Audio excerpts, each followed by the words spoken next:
At 11:47 p.m. on the 40th anniversary of Cade Reyes Logistics, I watched my husband hand a forged power of attorney to a room full of shareholders. And I smiled, because I was the one who told him where to stand when he did it. Nobody claps for the quiet ones. They should. The quiet ones are usually the ones counting. 6 months earlier, I was lying in a hospital bed pretending to be unconscious, and my husband was standing 4 feet away, whispering into a phone like distance could make a lie smaller. I want to tell you exactly what he said. I will. But first you should know how a woman becomes invisible enough to hear the truth. Comment below where you're watching this from if you've ever learned more by staying still than anyone ever learned by asking questions. And hit follow, because this story only gets quieter from here, and quiet is where I do my best work.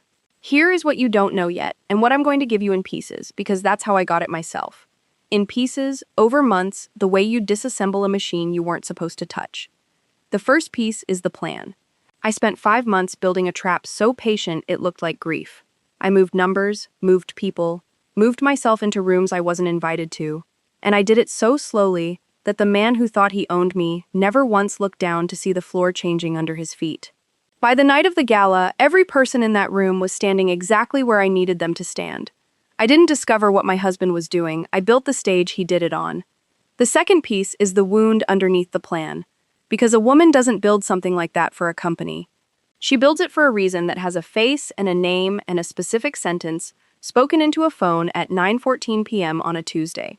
My husband, Daniel Reyes, had a version of me in his head.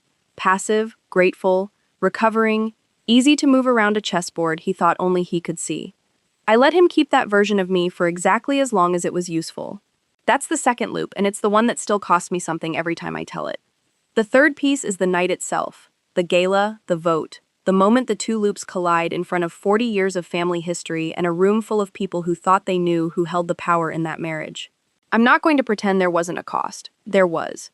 I'm not going to pretend I knew exactly how it would end when I started. I didn't. Calculated risk isn't certainty. It's just refusing to be a variable in someone else's equation. Months ago, I didn't know yet that the man reading me bedtime updates about the company merger was already drafting the paperwork to have me declared unfit to vote my own shares. I didn't know yet that his brother's gambling debts had a due date that happened to land 2 weeks after my surgery. I didn't know yet that the woman who brought me flowers in the recovery ward had already been promised my old office. I know all of it now, because I built the room where they'd say it out loud, one piece at a time, and I made sure I was always the last one to leave. This is that story. I'm going to start near the end because the end is the only part anyone ever believes, and then I'm going to take you all the way back to the beginning, to the exact day I stopped being underestimated by accident and started being underestimated on purpose. 3 years before that gala, I was 31 years old, and I still believed that being right was the same thing as being heard. That's a young woman's mistake. It took me a long time to unlearn it. My father, Walter Cade, built Cade Reyes Logistics out of a single leased warehouse in Cicero in 1986, with a partner named Hollis Reyes who had the charm my father never bothered to develop and none of the patience my father had in abundance. Hollis's son was Daniel, my father's daughter was me. Nobody planned the marriage. It happened the way most things in that company happened, because it was convenient, and because everyone assumed convenience and love were close enough cousins that the difference wouldn't matter.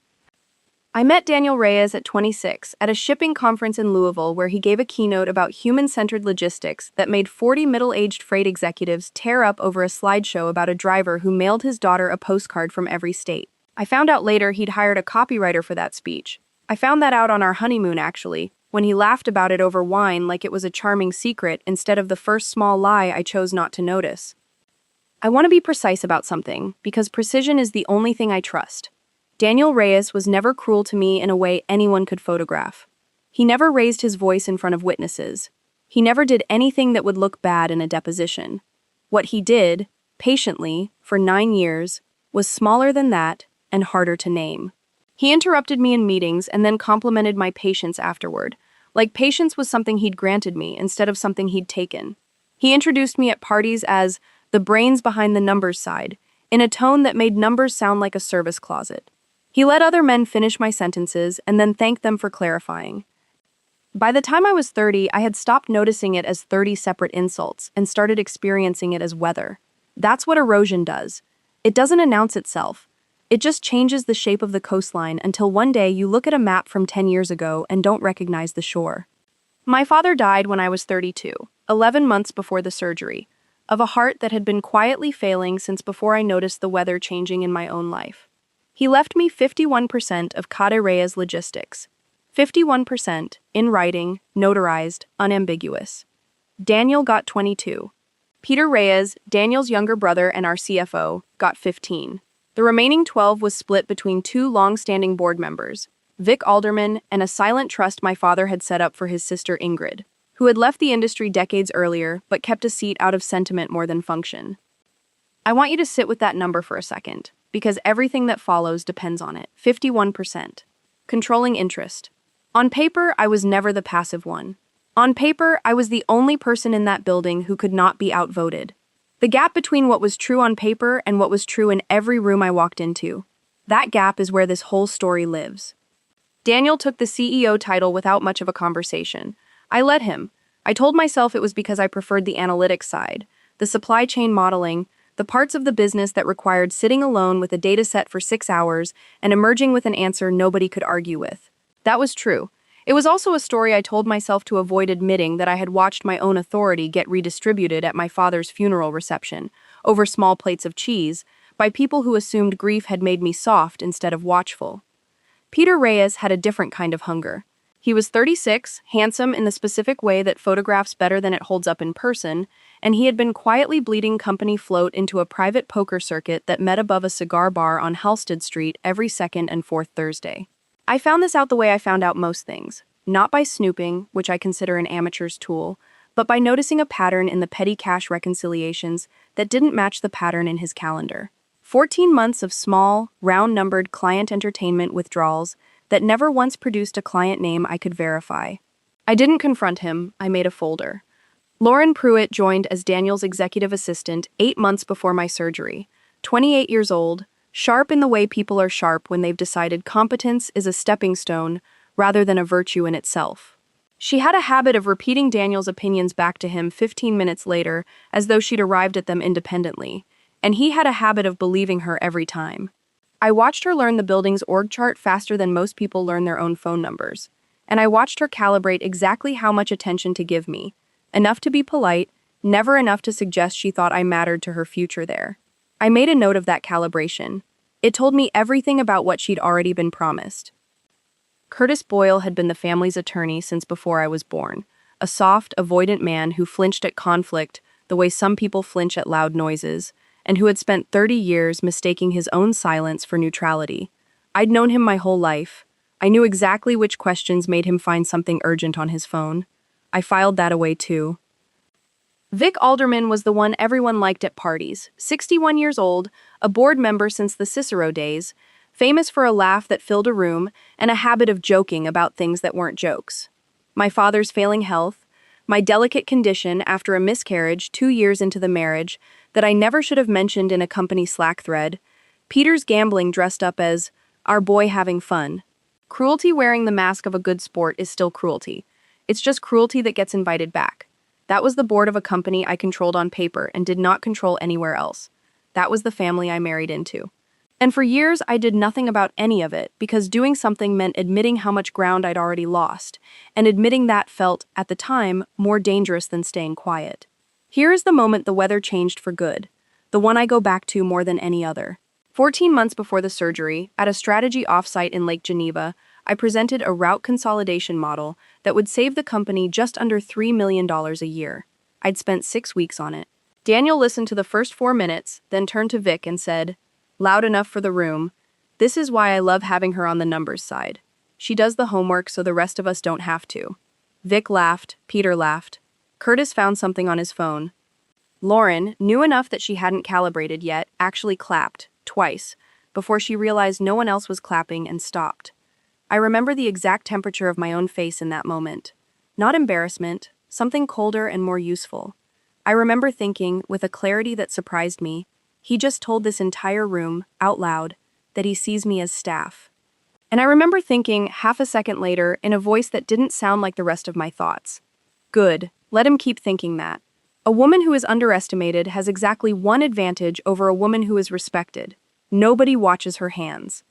I didn't decide to destroy him that day. I want to be honest about the timeline because I've learned that the honest timeline is always more useful than the dramatic one. What I decided that day was smaller and colder. I decided to start paying attention the way you pay attention to a system you no longer trust to run itself correctly. I started keeping records. Not out of malice yet, out of the same instinct that made me good at supply chain modeling in the first place. If the inputs don't match the outputs, somewhere there's a leak and I don't rest well until I've found it. Over the following year, I found several leaks. Peter's poker withdrawals. A pattern of Daniel taking credit for cost-saving models in board memos with my name quietly removed from the distribution list. A vendor contract Curtis had drafted with a liability clause that protected Daniel personally in a way it didn't protect the company. Dated 3 weeks after my father's funeral, back when Curtis assumed nobody but Daniel would ever read it closely. I read everything closely. That was always my one advantage, and the one thing none of them ever accounted for, because they had decided, collectively and without ever saying it out loud, that the numbers person doesn't read for meaning, she just reads for numbers. I was wrong about one thing during that year, and it matters, because I don't want to tell this story as though I saw everything coming. I thought the danger, when it arrived, would come from the business. I thought if Daniel ever moved against me, it would be a boardroom maneuver. Diluted shares, a manufactured vote, something with paperwork I could out-argue with better paperwork. I did not think the danger would come from a hospital bed, sedated, in a body too weak to defend itself, at the one moment in my adult life when I had no leverage at all. That's the part I didn't build a defense for. That's the part that came for me first. I need to tell you about the surgery itself, because the timing matters more than the medicine. I'd had abdominal pain for 3 days that I kept attributing to stress, the kind of self-diagnosis busy women perform on themselves when stopping to actually be sick feels like an inconvenience they can't schedule.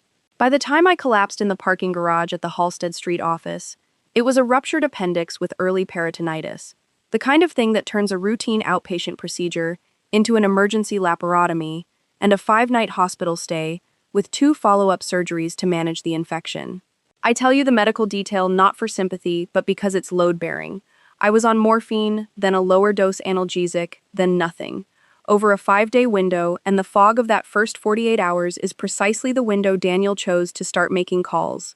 He assumed I was too sedated to remember. He was right that I was too sedated to remember all of it.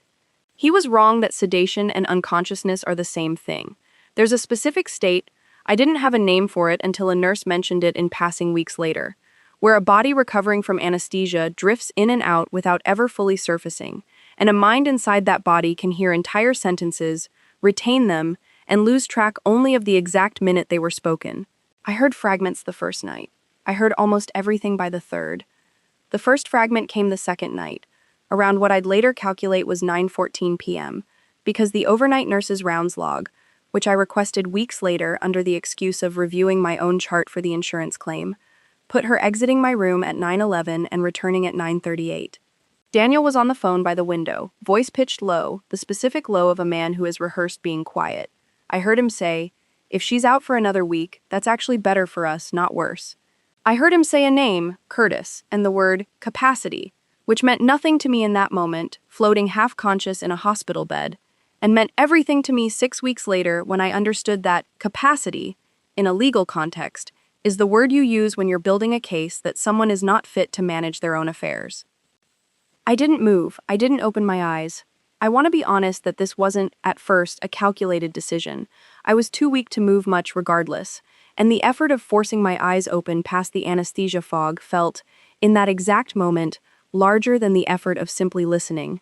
But somewhere in the second minute of listening, weak as I was, a very specific and very sober part of my mind arrived and said, "Don't move. Whatever this is, it's more useful to you unfinished than interrupted." That was the first fully deliberate thought I had in that hospital bed, and it was also, though I didn't know it yet, the first move of the plan that would take 5 months to finish. The second fragment came the third night. Lauren had visited that afternoon with flowers. White ranunculus, a card that said, "Thinking of you, boss's better half," in handwriting too careful to be spontaneous.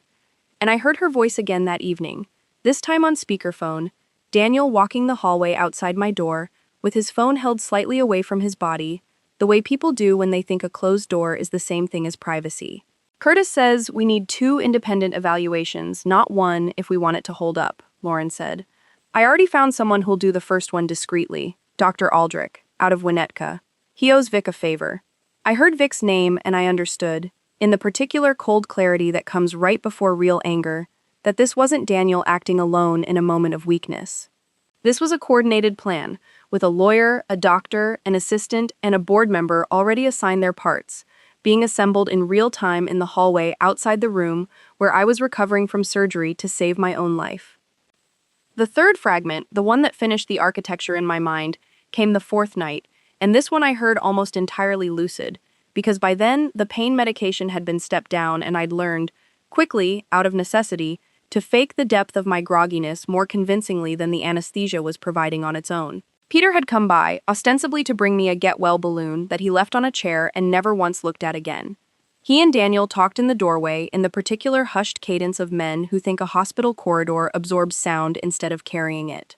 Peter said, "I need this to move fast, Dan. Marchetti's guys aren't going to wait past the 15th.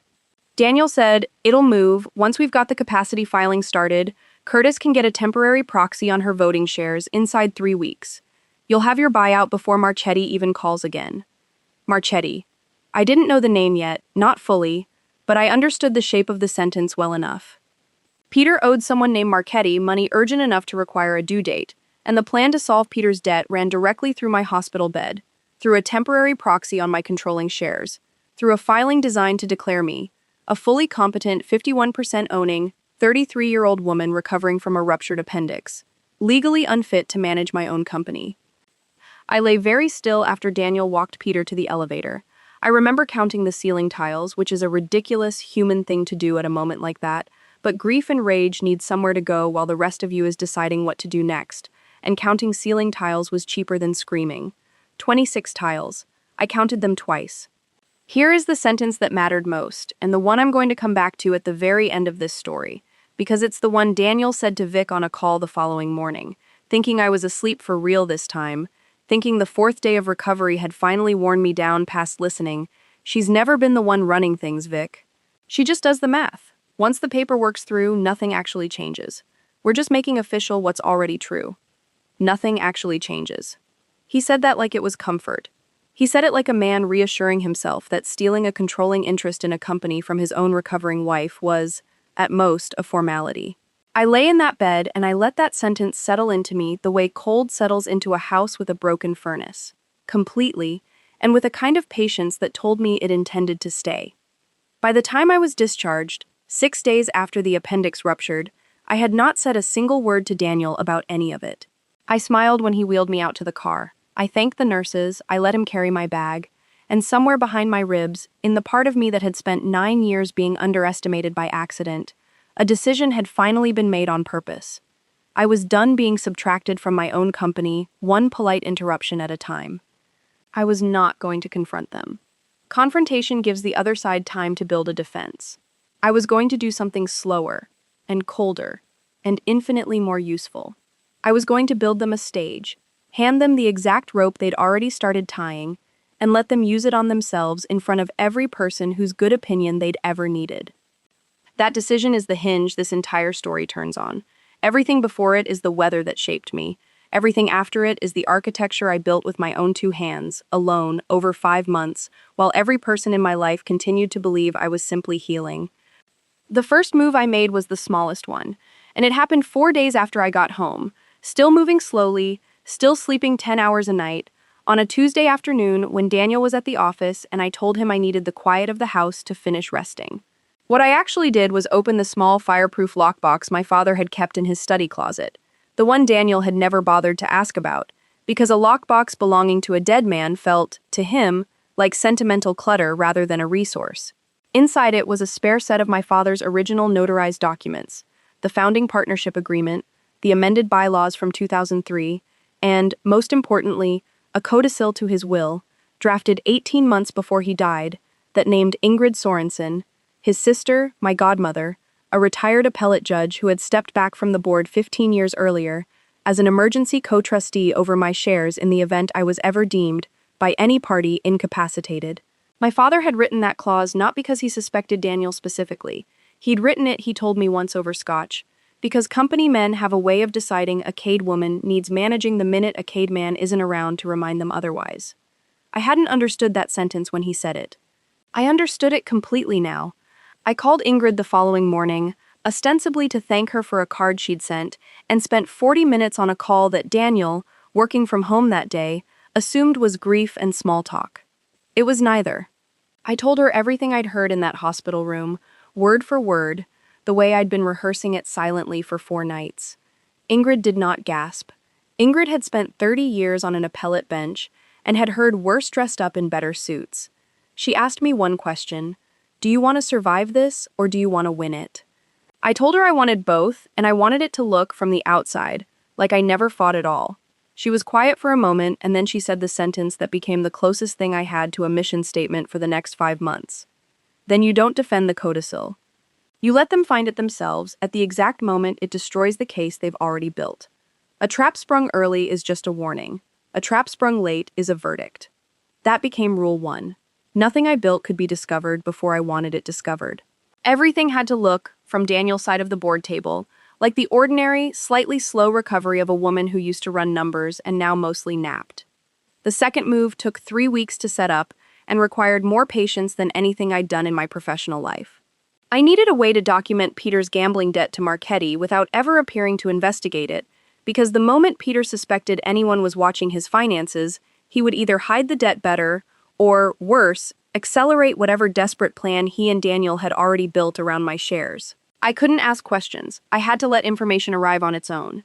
So I did something Daniel would never have suspected me of doing, because it required a kind of social patience he'd never seen in me. I got close to Sophia Reyes. Sophia was Daniel and Peter's younger sister, 30 years old, a trauma nurse at Rush who had always existed slightly outside the company's orbit, close enough to the family to be at every holiday, far enough from the business to have no real stake in its politics. I had never invested much in that relationship in 9 years of marriage, a symptom I now understood of how thoroughly the family had trained me to see myself as staff attending to a business rather than a woman with her own alliances to build. I started calling Sophia twice a week during my recovery, ostensibly for the kind of casual sister-in-law companionship a woman recuperating from surgery might reasonably want. It wasn't entirely a performance. I liked her. I'd simply never made the time to find that out before. By the 6th week, Sophia was telling me, unprompted, things she didn't fully understand the weight of, that Peter had asked her for a loan of $11,000 in March, and she'd refused because something about how he asked felt like it wasn't the first time he'd need it, that she'd overheard him on the phone, using a tone she only recognized from patients negotiating with debt collectors, low and placating and a little bit desperate. I never asked her a direct question about Peter's finances. I let her hand me the pieces the way you'd let a child hand you rocks they found interesting, with interest but never with a request for more. By the 8th week, I had, through Sophia and through a discreet public records search I ran myself late at night after Daniel went to sleep, a name to match Marchetti. Victor Marchetti, no relation to our board member Vic, despite the coincidence of the first name, a man who ran a private lending operation out of a currency exchange on Cicero Avenue that had twice been investigated, never charged, for operating an unlicensed high-interest loan book tied to underground card games. I built a file. I did not confront Peter. I did not tell Daniel I knew. I simply held the fact the way you hold a key to a room you haven't decided to enter yet. The third move was the riskiest one, and it's the one that nearly ended everything 5 months before the gala even happened. I needed to know exactly what Curtis Boyle had drafted, and exactly how far along the capacity filing Daniel mentioned in the hospital had progressed. I couldn't ask Curtis directly. He'd flinch, panic, and report the conversation to Daniel within the hour, the way he'd been reporting every uncomfortable conversation to a Reyes man for 30 years. So I did something that violated every instinct I had toward caution. I went to his office in person, unannounced, 8 weeks after the surgery, on the pretext of updating my medical power of attorney, now that I'm back on my feet, and I watched his face while I said it. Curtis Boyle's face, when a genuinely calm woman mentions medical power of attorney 6 weeks after major surgery, is not a complicated text to read. He went pale in the particular way soft men go pale, not dramatically, just a kind of draining around the eyes, and he said, too quickly, "Oh, we don't need to worry about anything like that, Mara. You're doing so well," in a tone that confirmed, more completely than any document could have, that a filing already existed with my name on it, and a very different intention behind it. I smiled. I said I just wanted everything in order, given how scary the last few months were. I watched him relax slightly, mistaking my calm for naivety, the way every single person in this story consistently mistook my calm for naivety, right up until the night they couldn't anymore.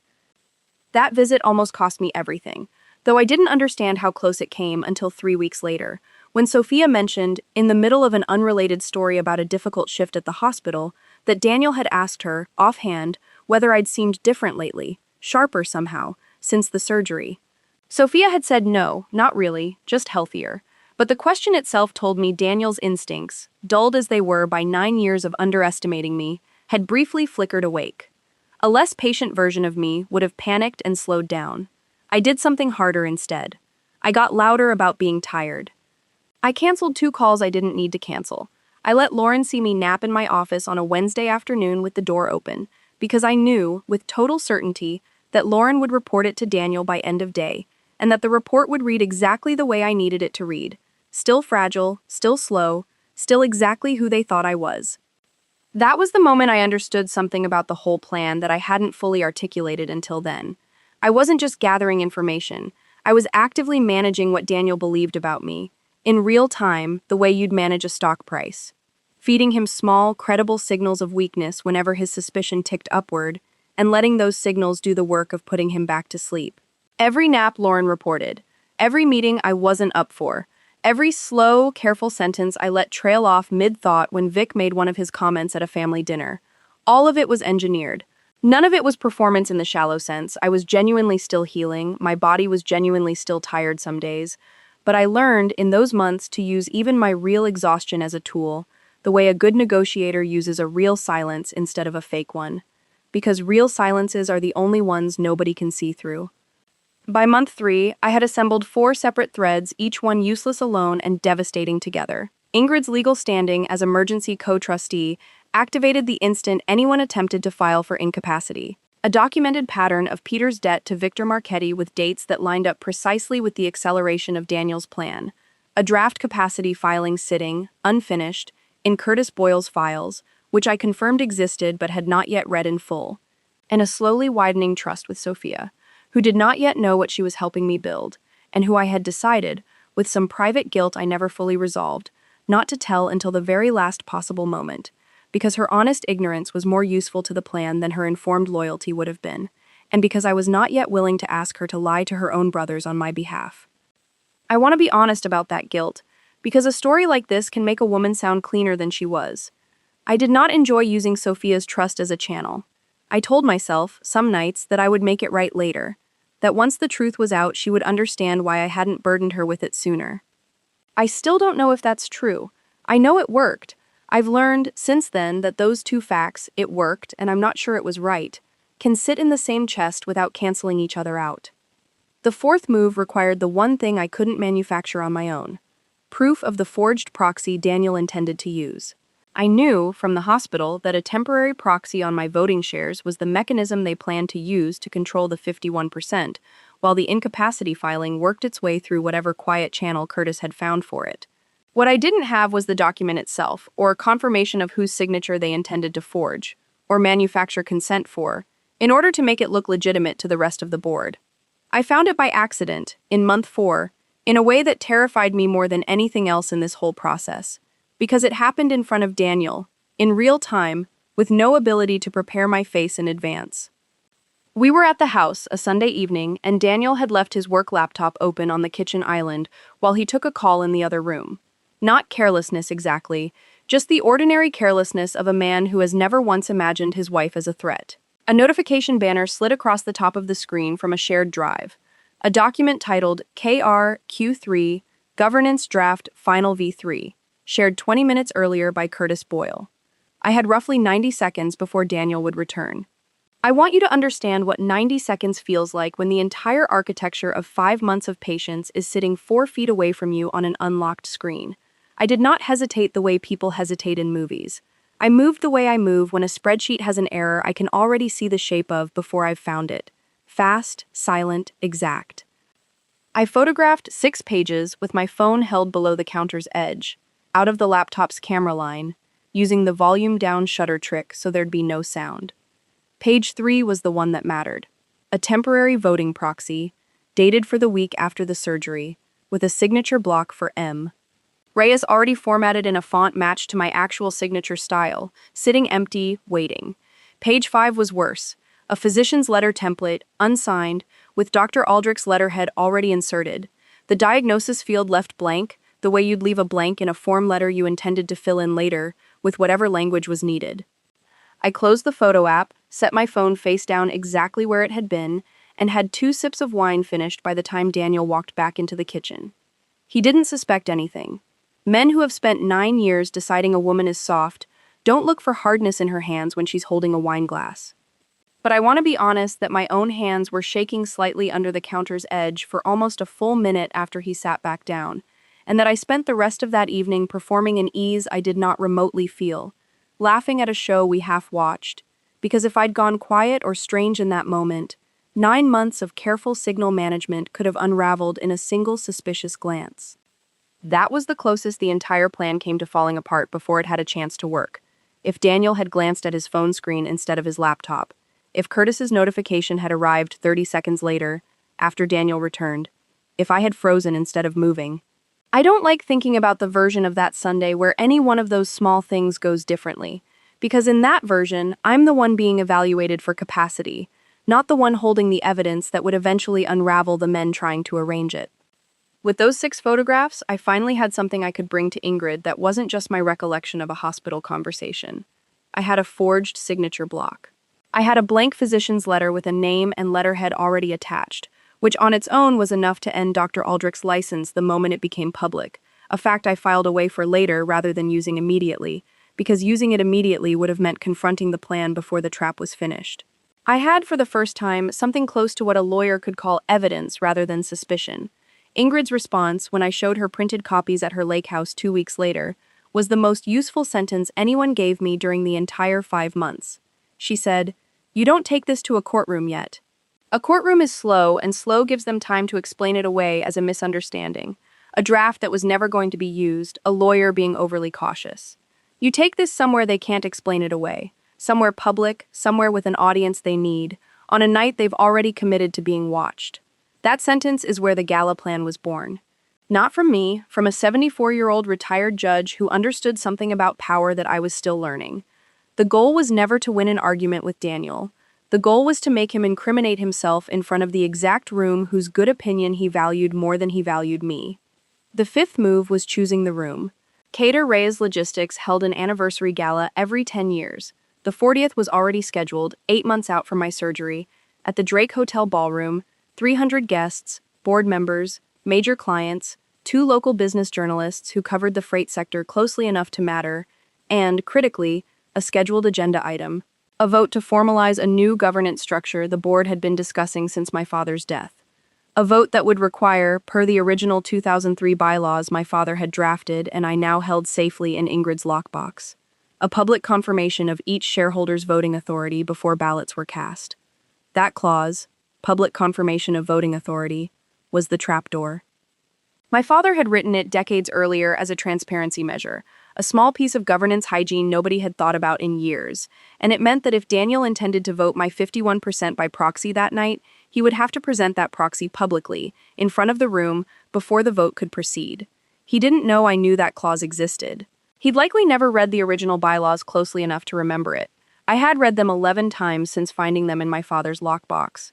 I spent the 5th month doing something that required more theatrical discipline than anything else in this story. I let Daniel believe the gala was his idea of a triumph. I helped him plan it.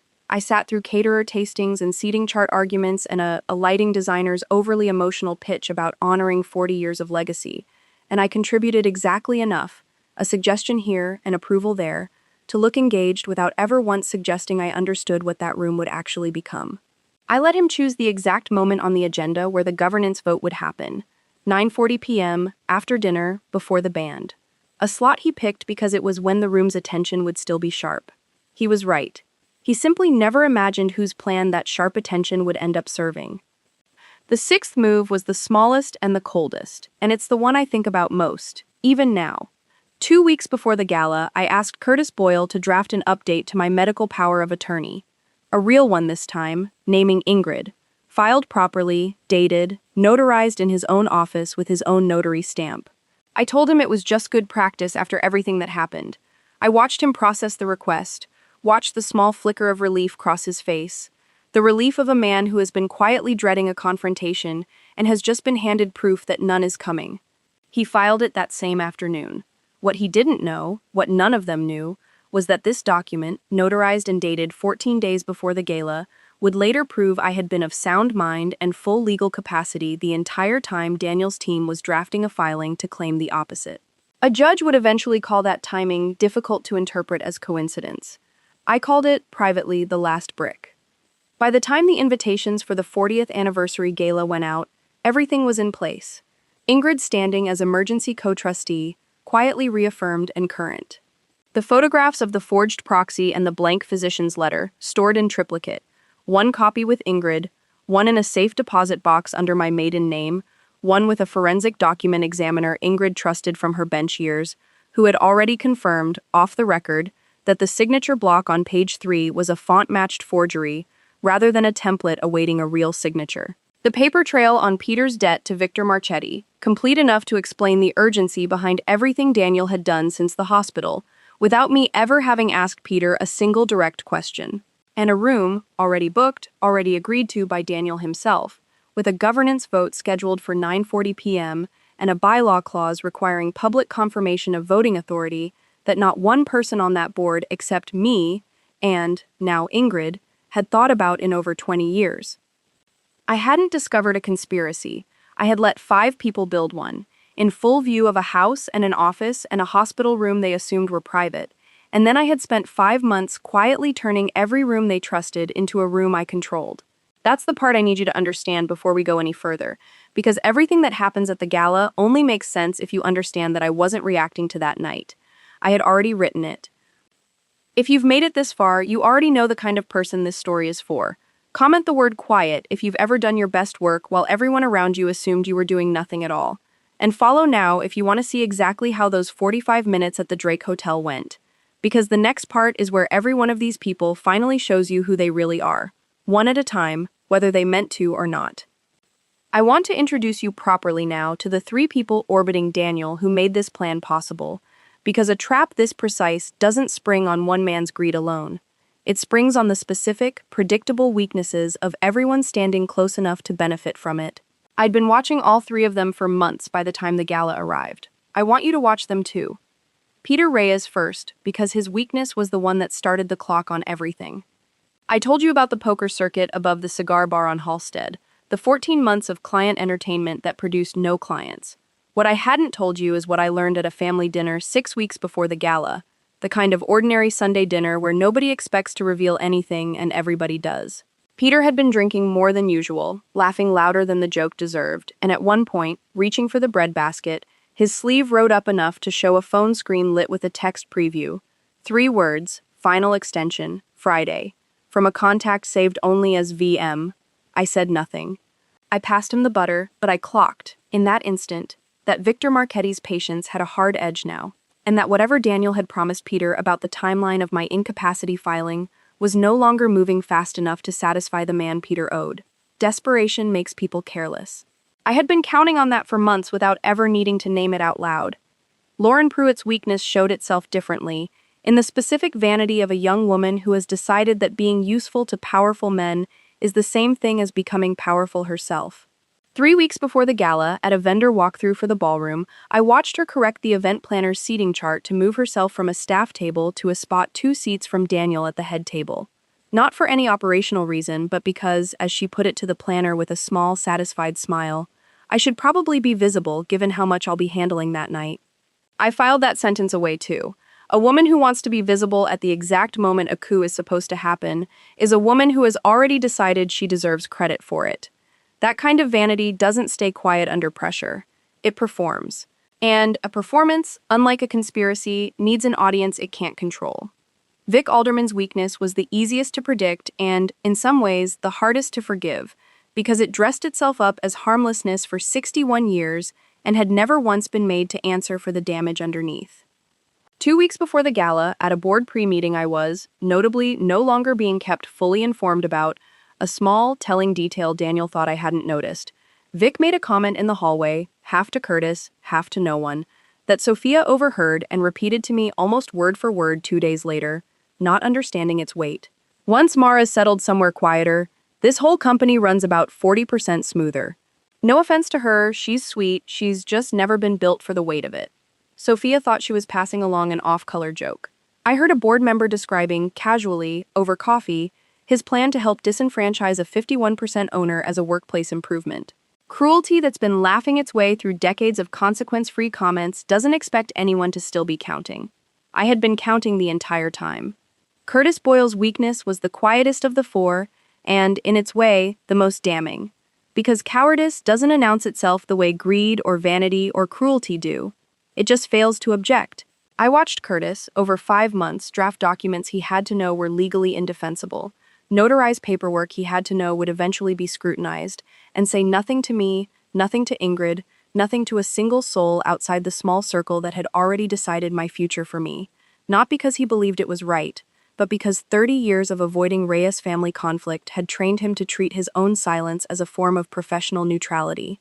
I want to be precise about something. Curtis Boyle never once forged anything with his own hand.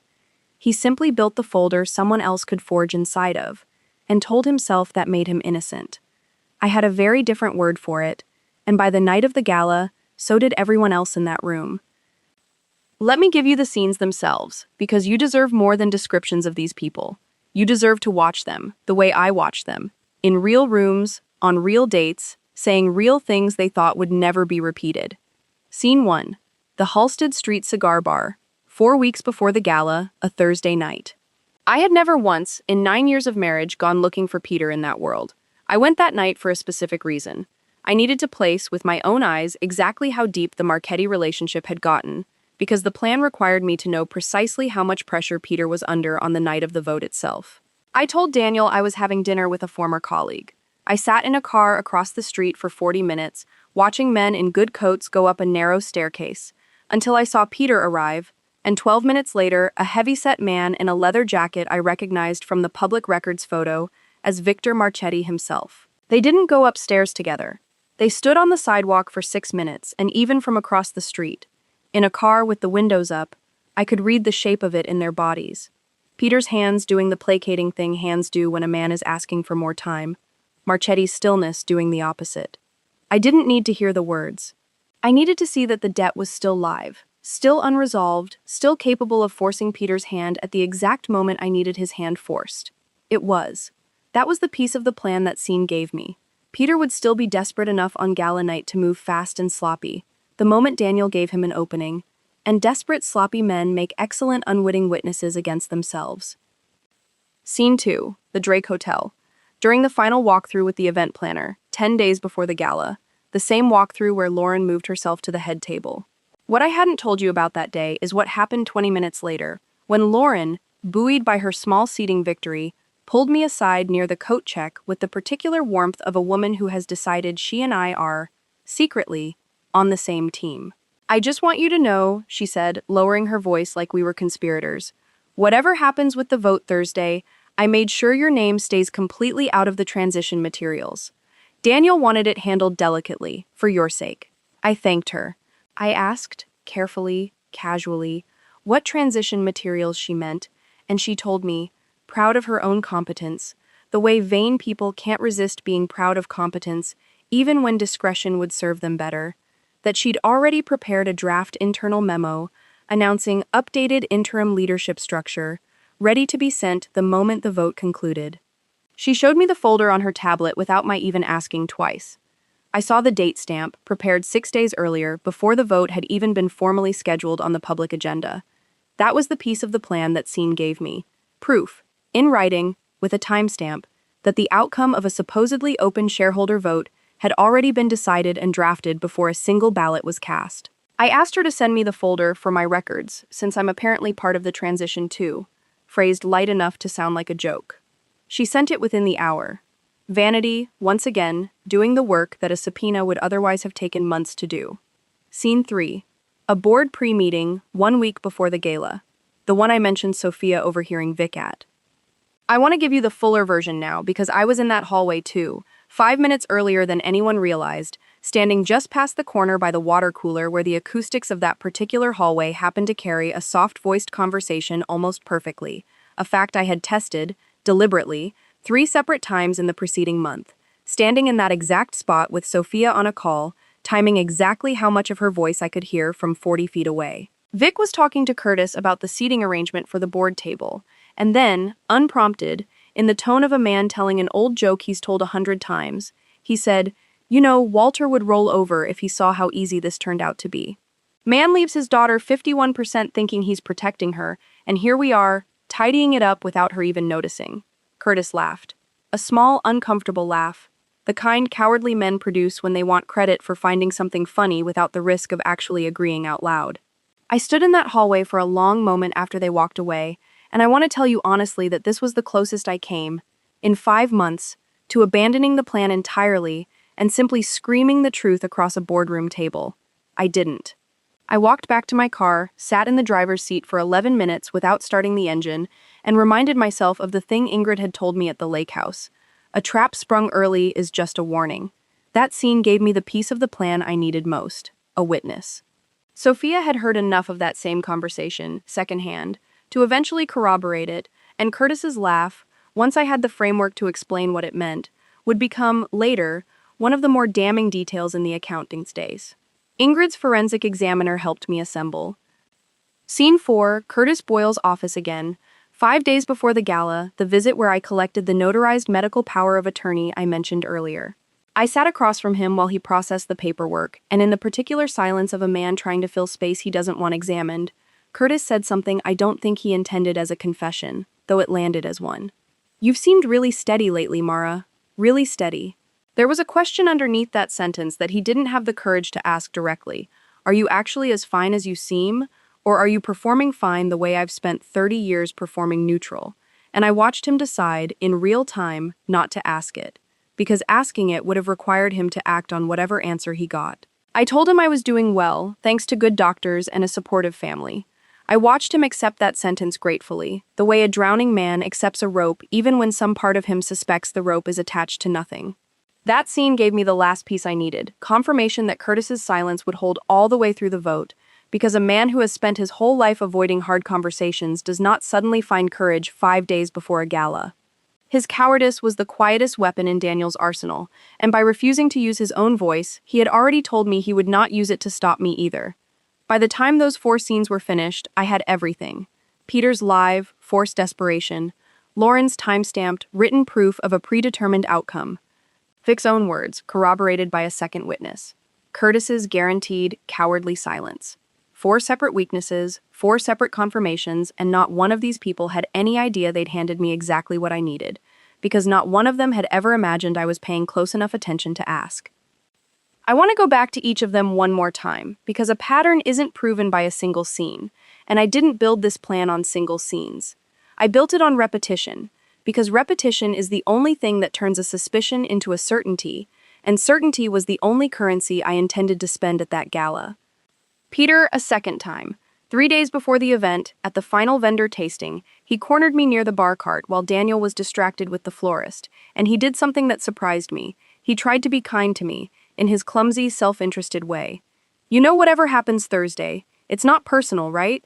It's just business stuff, boring stuff, you don't even need to worry about it." I looked at this man, my husband's brother, standing 3 feet away from me trying to pre-soothe a betrayal he assumed I didn't know was coming, and I felt something close to pity, which surprised me more than the comment itself. Pity, and underneath it, a colder recognition. He wasn't lying to comfort me. He was lying to comfort himself, rehearsing the version of the story where none of this really hurt anyone, so that when Marchetti's debt was finally paid off with money that used to be mine, he could tell himself it had all been boring stuff, business stuff, nothing personal. I smiled at him. I said, "Of course not, Peter. I trust you all completely. I have never in my life meant 6 words less, and I have never in my life delivered them more convincingly." That was the moment I understood. The gambling addict's real vice isn't the cards. It's the constant, desperate need to believe his own excuses faster than anyone else can. Lauren, a second time. The morning of the gala itself, In the green room off the ballroom where the staff were finalizing table cards, Lauren showed me, again unprompted, again proud of her own foresight, a second version of the transition memo, updated with a subject line that read, Cada Reyes Logistics, a new chapter of leadership, scheduled to auto-send to the full client distribution list at 10 p.m., 20 minutes after the vote's expected conclusion. I built in a delay, she said, in case the vote runs a little long so it still feels spontaneous when it goes out. I asked her, gently, whether Daniel had reviewed the final language. She said he trusted her judgment completely on things like this, and I watched her stand a little taller saying it, the specific posture of a young woman who has mistaken being used for being valued. I asked her to forward me that scheduled version too, just so I have the full picture before tonight, and she did, without a flicker of hesitation, because in her mind, by that point, I was already part of the winning team. That memo, with its 10 p.m. auto-send timestamp, became the single most useful piece of evidence I carried into that ballroom, because it proved premeditation in a way no verbal account ever could. Vanity doesn't just talk. It documents itself, beautifully, and then hands you the file. Vic, a second time, the cocktail hour before the gala itself, 40 minutes before the vote, Vic found me by the ice sculpture, an actual ice sculpture of the company's original delivery truck, Daniel's one true sentimental touch on the whole evening, and made one final comment. The kind of comment a man makes when he thinks the game is already won and there's no more reason for caution. You look lovely tonight, Mara, really. It's good to see you looking so well, so settled. He let the word settled sit there with a small, satisfied smile, the same smile, I imagine, he'd worn in that hallway a week earlier when he joked about tidying things up without me noticing. I said, "Thank you, Vic. I feel more settled than I have in years, actually." I meant that sentence with total sincerity, and he heard it as agreement, as confirmation that the soft, diminished version of me he'd spent years constructing in his own head was finally, conveniently, coming true. He had no idea he was complimenting a woman 40 minutes away from ending his seat on that board. Cruelty that's never been made to answer for itself doesn't just repeat, it escalates into carelessness, and carelessness, that night, was the last gift he ever gave me. Curtis, a second time, backstage by the ballroom's side entrance, 15 minutes before the vote, I watched Curtis hand Daniel a manila folder with a small private nod between them. The folder, I already knew, containing the temporary proxy document, printed and ready, needing only to be presented to the room. Curtis caught my eye across the hallway for half a second, and something passed over his face that I still think about. Not guilt exactly. Guilt would have required him to fully admit what he was doing, but something adjacent to guilt. A flicker of a man who knows, on some buried level, that he is about to participate in something he will spend the rest of his career not talking about.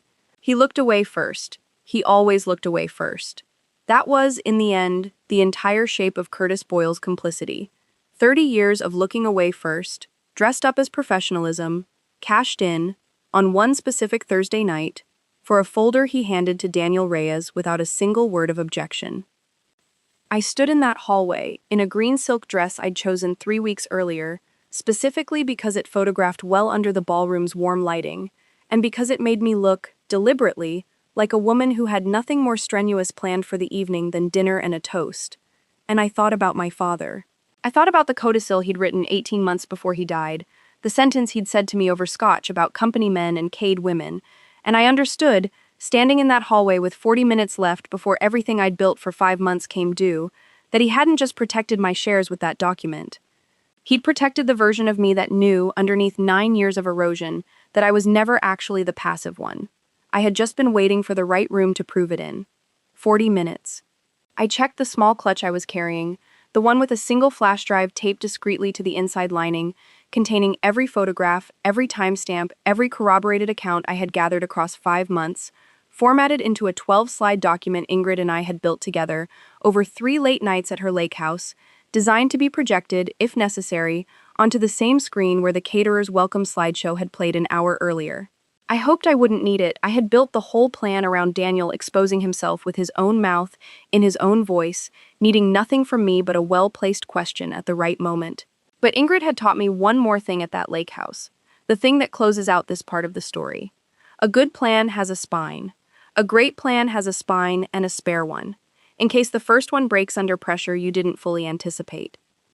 I walked back into the ballroom at 9:02 p.m., 38 minutes before the vote, and I took my seat at the head table, between my husband and an empty chair that was, technically, reserved for Ingrid Sorensen, who had not yet arrived, because I had asked her, very specifically, not to arrive until 9:35.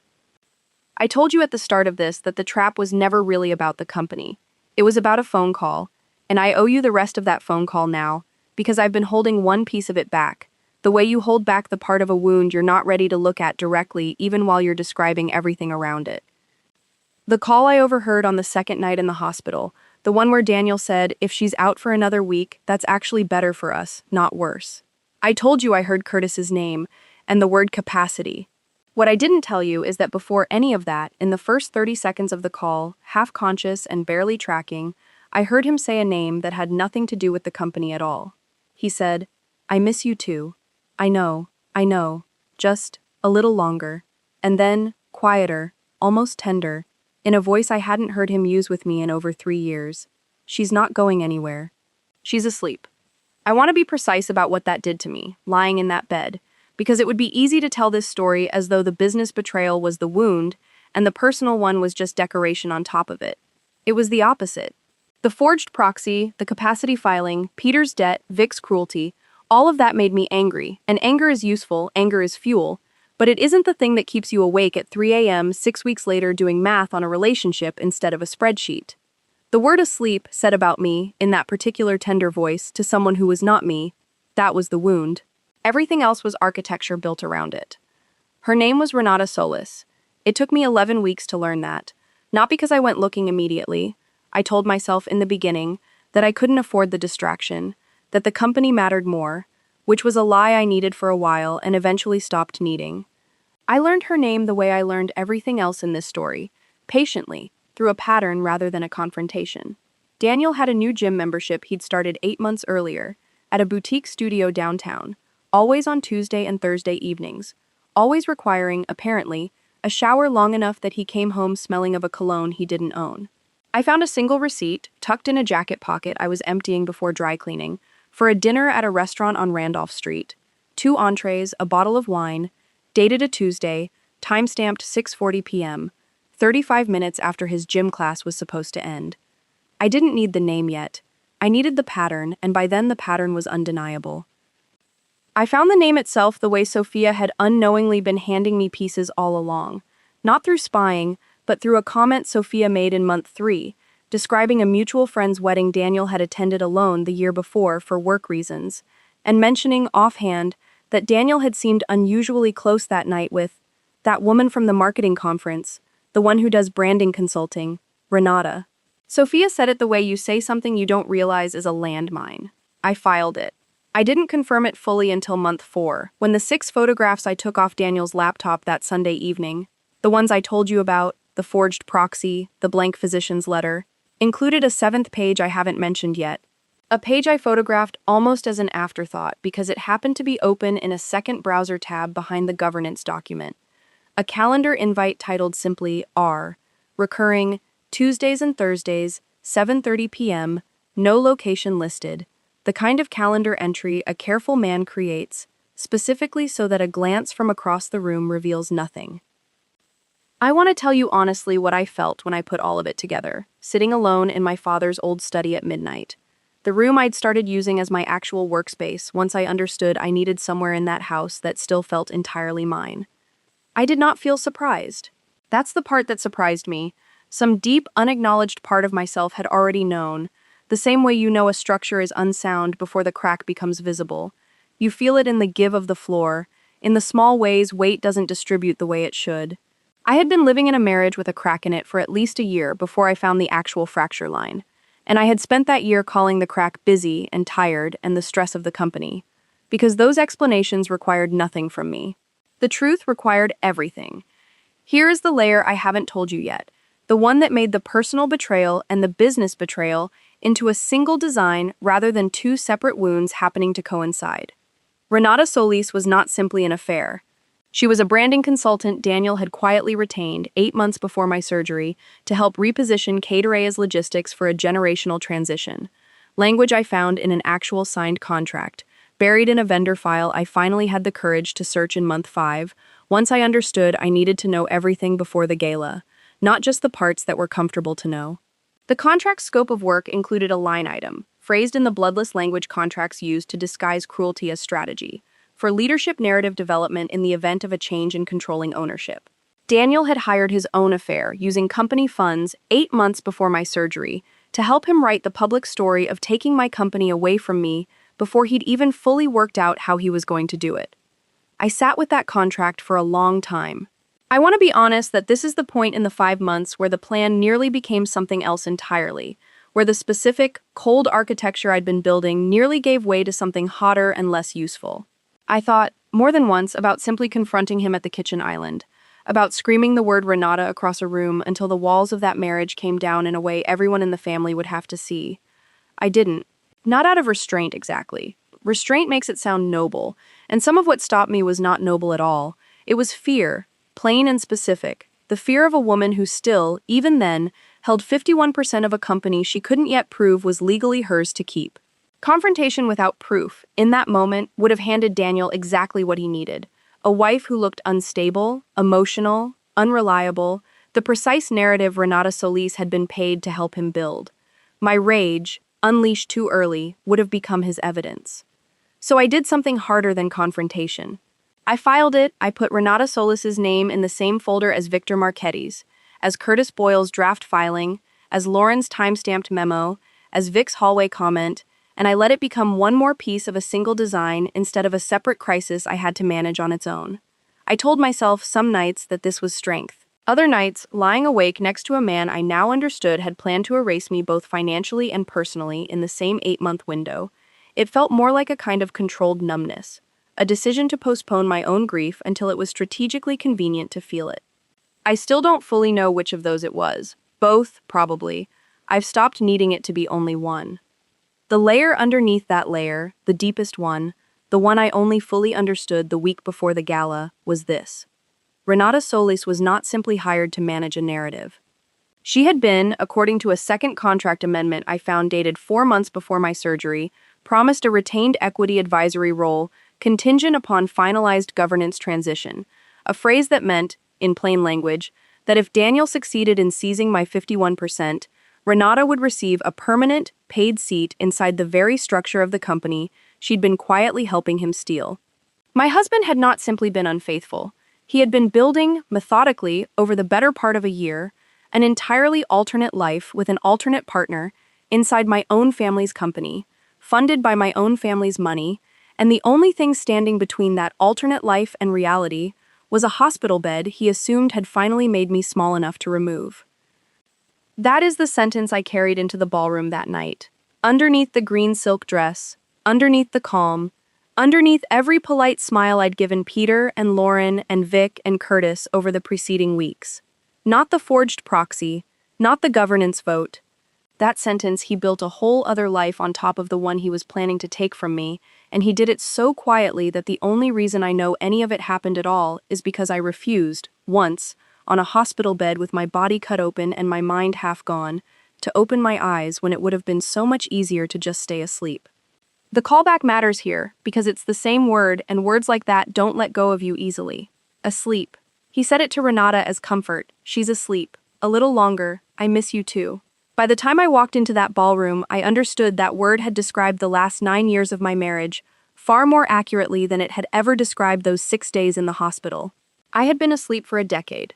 I was done being asleep for exactly one more night, the night I needed it most, the night I had spent 5 months making sure would end with everyone else in that room finally, unmistakably, awake. At 9:20 p.m., 20 minutes before the vote, I excused myself from the head table for what I told Daniel was a quick freshen up, and I met Ingrid Sorensen in a small anteroom off the ballroom's east hallway, the same room the caterers had used earlier to store extra linens, now empty, quiet, lit by a single sconce. She was wearing navy, understated, the exact opposite of a woman about to end a man's career, and she had with her a slim leather folder containing certified copies of the codicil naming her emergency co-trustee, the notarized medical power of attorney from 2 weeks earlier, and a printed summary, 1 page, of the forensic examiner's findings on the forged signature block. "You don't need all of this tonight," she told me, low and even, the voice of a woman who had spent 30 years learning exactly how much force a courtroom actually requires. You need the first page and your own voice. Everything else is just in case your voice isn't enough. I asked her what she meant by enough. She said, enough to make him say it himself. That's still the whole plan, Mara. You didn't build 5 months of architecture to end up reading a legal brief out loud at your own anniversary gala. You built it so he'd stand up in front of 300 people and tell on himself. Because a confession always lands harder than an accusation. And everyone in that room already loves him too much to believe an accusation from you without one. She was right, and I want to be honest that even with everything I'd assembled, that final piece, trusting that Daniel's own arrogance would do the last, hardest part of the work for me, was the single largest risk in the entire plan. Every other move I'd made across 5 months had been within my control. This one required him to walk, willingly, into the exact shape of trap I'd built, using his own voice, in front of an audience, without me forcing a single word out of him. I had built the stage. I could not guarantee he'd deliver the line. At 9:35, Ingrid took her seat, quietly, at the table reserved for her, close enough to the head table to be seen, far enough to look, to any casual observer, like simply a beloved aunt attending a family milestone.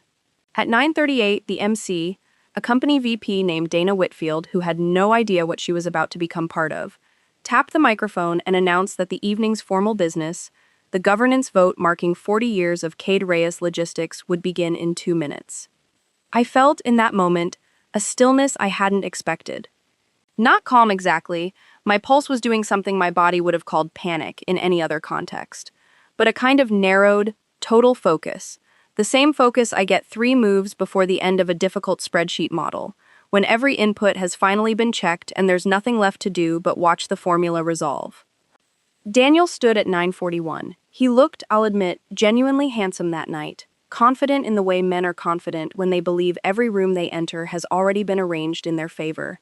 And in fairness to him, for 40 years, every room in that building had been. He thanked the crowd for 40 years of partnership. He thanked his father's memory, and mine, a brief, warm mention of Walter Cade that drew a soft round of applause and that I received, sitting 3 feet from him, with a smile so practiced it didn't even require effort anymore. And then he moved into the governance item, exactly the way we'd rehearsed it during the planning months, except that only one of us knew the rehearsal had been for something else entirely. As many of you know, Daniel said, Mara's recovery this year reminded all of us how important it is to have clear, resilient leadership structures in place. Structures that protect this company no matter what any one of us is going through personally. A murmur of sympathetic agreement moved through the room. The specific warm murmur 300 people make when they believe they're witnessing a devoted husband being careful with his recovering wife. I let them believe it for exactly as long as it served me.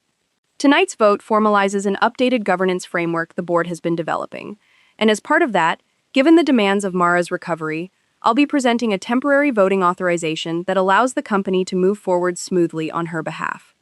There it was. Curtis Boyle's folder came out from under the podium, the exact folder I'd watched him hand off backstage 15 minutes earlier. Daniel opened it, lifted the top page, the proxy, my forged signature block sitting where a real one should have been, and began to read the language aloud, formal, procedural, the language of a man who has done this exact kind of paperwork 100 times and expects no resistance. I let him get through the first 2 sentences. I wanted the room to hear the shape of it in his own voice before I said a word. The specific phrase, temporary voting authorization on behalf of Mara Cade Reyes. The specific claim that this had been discussed and agreed upon within the family. A claim that was, simply, false, spoken confidently, in public, into a microphone, in front of 300 witnesses and 2 business journalists with notebooks already out. Then I stood up. I didn't raise my voice. I want that detail to be exact, because everything about the plan depended on the fact that I never once, in that entire ballroom, sounded like a woman making a scene. I sounded, deliberately, like a woman asking a simple, reasonable, procedural question. Daniel, I said, before you continue, whose signature is that on the proxy? Because I don't recall signing anything. The room did the thing rooms do at the first crack in a smooth surface. A ripple of confused, uncomfortable attention. 300 people recalibrating in real time. Daniel laughed, the easy laugh of a man who still believes, for another 4 or 5 seconds, that this is a small, manageable interruption. Sweetheart, we talked about this, you were still recovering. I didn't want to trouble you with the details. We didn't talk about this, I said, still even, still calm. I'd remember. I have a fairly good memory for details. It's sort of my whole job. A small, nervous laugh moved through part of the room. The kind of laugh people offer when they sense something is wrong but don't yet know what. Would you mind holding that page up so I can see the signature? I'd like to confirm it's mine. This is the moment, if you ask me now, where the entire 5 months either succeeded or failed. And it succeeded because of something I could not have manufactured, only predicted. Daniel's own certainty that he'd never be questioned. A more careful man, Curtis even, despite everything, would have folded the page shut in that instant and said we'd discuss it privately. Daniel, standing at a podium in front of a room whose admiration he had spent his entire life curating, could not stand the appearance of backing down in public more than he feared the risk of continuing. He held the page up. I asked Dana Whitfield, the MC, still holding her own microphone near the side of the stage, whether the room's screen could display a document for a moment. Just for transparency, since we're voting on governance tonight, it seems like the right night to be transparent. She, having absolutely no idea what she was walking into, said of course, and a staff member near the AV booth, following instructions I had arranged 3 days earlier under the pretense of wanting backup slides available in case Daniel needed them, pulled up a connection that let anything projected from a specific laptop appear on the ballroom screen. That laptop was Ingrid's. She had it open on her lap already. At her seat, the 12-slide document loaded and ready, the same document we'd built at her lake house across 3 late nights. I gave her a small nod. She pressed a key. Page 3 of Daniel's own governance draft. The one I'd photographed off his laptop that Sunday evening 5 months earlier. The one with the empty signature block formatted in a font matched to my handwriting. Appeared on the screen at 12 feet wide, beside a second image. The actual proxy he was holding in his hand at that exact moment, with the same empty become filled signature block now visible in his own fingers under the ballroom lights. 300 people looked up at a 12-foot comparison of a forged document's draft template and its finished, presented form, and then looked back down at the man holding it. "That's strange," I said, into the small silence that followed, still even, still calm, the calmest I have ever sounded in my entire life. "That draft is dated 5 months ago. I don't remember agreeing to sign anything 5 months ago. I was recovering from surgery 5 months ago. In fact, I believe I was asleep." I watched the word land on him the way I'd watched it land on me 6 months earlier. From a hospital bed, he assumed I was too sedated to understand. I watched him understand, in real time, in front of 300 people, exactly what that word meant coming back to him, and exactly how much I now knew. Daniel's face did something I had imagined for 5 months and still wasn't fully prepared to watch happen. A specific unraveling, fast, involuntary, the particular collapse of a man who has never once had to build a version of himself that survives being doubted in public. "Mara, this isn't the place," he started, and I let him get exactly that far before I continued, because I needed the room to hear the next part in my voice, not his. "You're right. It isn't the place for a private conversation," I said. "So let's not have one. Let's just clarify a few things publicly, since we're already here, since this is apparently the night we're being transparent about leadership structures." I turned slightly toward the room. Not fully. I never once, that whole night, let it look like I was performing for an audience. Because performing for an audience is exactly what would have let Daniel reframe it later as a stunt. I let it look like I was simply answering a question that had, quite reasonably, come up. This proxy claims I authorized a temporary transfer of voting authority. I didn't. The signature is not mine. I have that confirmed by a forensic document examiner, whose report I'm happy to share with counsel tonight if anyone needs it. This document was drafted 5 months ago, while I was recovering from emergency surgery, alongside a related filing intended to have me declared legally incapacitated, a filing prepared, as far as I understand, with the knowledge of our family attorney. I did not look at Curtis. I didn't need to. I heard, rather than saw, the specific silence of a man realizing his own name has just entered a sentence he cannot walk back. Peter, 3 seats down, had gone the color of old paper. I turned to him next, not unkindly. I want to be honest that some genuine, complicated pity for Peter survived even that moment, and said, "Peter, I know about the loan. I know the payment to Victor Marchetti was due 2 weeks ago. I understand the pressure you've been under, and I'm not interested in destroying you over it tonight. But I need this room to understand that the urgency behind this vote wasn't concern for my recovery. It was a payment deadline." Peter didn't defend himself. He put his face in his hands, briefly, and I watched Sophia, 3 tables back, put a hand over her mouth. understanding in real time what her brothers had actually built while she'd spent months unknowingly handing me the pieces to dismantle it.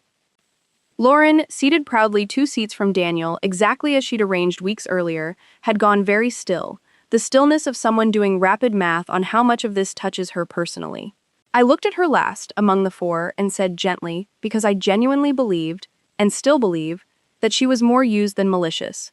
Lauren, I have the transition memo you scheduled to send at 10 o'clock tonight, announcing new leadership. I know you prepared it in good faith, believing this had already been agreed to. I don't think you did anything wrong by trusting the people you work for. I think they didn't deserve that trust, and I think you deserve to know that before your name ends up on a document that goes out under false pretenses. She didn't say anything. Her eyes were bright and furious, though I couldn't tell yet whether the fury was aimed at Daniel or at herself, and it would take her, I'd learn later, several months to sort that out honestly. Vic Alderman tried, of all four of them, the only real counterattack of the night, standing halfway from his seat, red-faced, his big room-filling laugh nowhere in evidence now. This is absurd. This is a woman having some kind of episode in front of our biggest clients, and frankly, given everything she's been through, I think we should— He didn't get to finish the sentence, because Ingrid Sorensen stood up. I want to describe what a retired appellate judge standing up in a hotel ballroom does to a room's temperature, because it is a specific and immediate thing. Half the older guests recognized her immediately. She'd sat on the bench for over 2 decades, and several of the attorneys and executives in that room had appeared before her at some point in their careers. She didn't raise her voice either. She simply said, "Vic, I'd be careful characterizing a woman's competence in a room where I'm currently holding a certified copy of an emergency co-trusteeship, naming me the legal check on exactly this kind of maneuver, activated the instant anyone attempts to file an incapacity claim against her. Walter drafted that 18 months before he died. I'd also be careful given that the document behind you on that screen appears to have been forged using a font-matched signature block, because forgery of a legal instrument tends to interest people well beyond this ballroom." Vic sat back down. He did not attempt to finish his sentence. The room, by that point, had gone almost entirely silent. 300 people watching 40 years of family mythology come apart in real time under warm ballroom lighting, and I understood, standing there in green silk with a flash drive taped inside a clutch I never even had to open, that I had arrived at the exact moment Ingrid had described at the lake house. The moment where the plan stopped needing me and started running on the weight of everyone else's own choices. Daniel made one last attempt, and it's the attempt I think about most, because it was the truest thing he said all night, even though he meant it as a defense. "Mara, I did this because I love this company, and because I genuinely believed I could handle the pressure better than you could right now. That's not a crime, that's just—" He stopped himself, too late, because the sentence he'd almost finished was some version of, "That's just what a husband does," and I watched him realize, in the half-second of silence after he cut himself off, that finishing it would have been the most honest and most damning sentence of the entire evening. He didn't finish it, he didn't need to, the room finished it for him, in the particular quality of the silence that followed, 300 people arriving, together, at the same understanding. "I know you believed that," I said, and this is the only moment all night where my voice, I'm told, actually shook slightly. Not from weakness, but from the specific effort of saying something true in front of an audience that had just watched me perform composure for 6 full minutes. "That's actually the whole problem, Daniel. You believed it so completely you never once thought to ask me." I turned to Dana Whitfield, still standing near the podium, microphone in hand, utterly unprepared for the evening she'd walked into. "I'd like to formally table tonight's governance vote, given that the proxy document at the center of it has just been shown to be fraudulent, and I'd like to request, as majority shareholder, that the board schedule a proper vote within 30 days, conducted transparently, with legal counsel independent of this family retained to oversee it." I paused, and then I added the only sentence in the entire 5 months I'd written down in advance and memorized, the only line I let myself prepare like a performance, because I wanted it exact. 40 years ago, my father built this company on the idea that the people who do the quiet work are the ones who actually keep something like this running. I'd like tonight to be the night this company remembers that. The applause that followed didn't come immediately. It came in pieces, first from a table of clients near the back who had clearly decided, in the space of a few minutes, exactly whose judgment they trusted more going forward. Then from Sophia, standing now, clapping with a kind of fierce, tear-streaked pride that had nothing performative in it at all. And then, slowly, unevenly, from most of the room, 300 people applauding not a triumphant speech, but the simple, undeniable sight of a woman who had just proven, with documents and dates and her own steady voice, that she had never once been the passive one. Daniel didn't stay for the applause. He set the proxy page down on the podium, very carefully, the way you set down something you suddenly understand is evidence rather than paperwork, and he walked out through the side door Curtis had used to hand him that folder 15 minutes earlier, alone, in front of everyone, at 9:53 p.m., on the 40th anniversary of a company his own father had built. Here's where I'd normally tell you it was over. It wasn't. Not that night, and not for a long time after, because a 5-month architecture doesn't resolve itself in a single ballroom scene, no matter how satisfying that scene feels in the retelling. What actually happened over the following year was slower, quieter, and in its own way more thorough than anything that happened at the Drake Hotel. And I think the slow part matters, because it's the part nobody tells you about when they tell you a story like this. Daniel did not come home that night.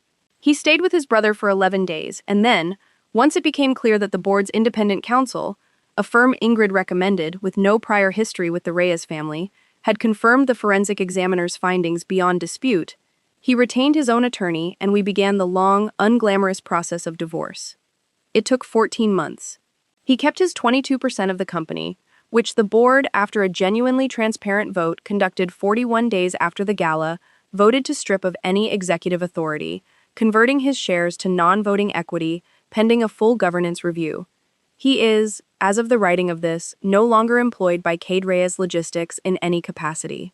He works, I'm told, in a consulting role for a mid-sized freight brokerage in Indianapolis. A smaller company, a smaller room. The specific size of room a man ends up in when the story he tells about himself no longer matches the story everyone who actually watched him has decided to believe instead. Renata Solis's consulting contract was terminated within a week of the gala, and her proposed equity role, obviously, never materialized. I heard, secondhand, through channels I didn't go looking for, that she and Daniel stayed together for a while after the divorce, and then didn't.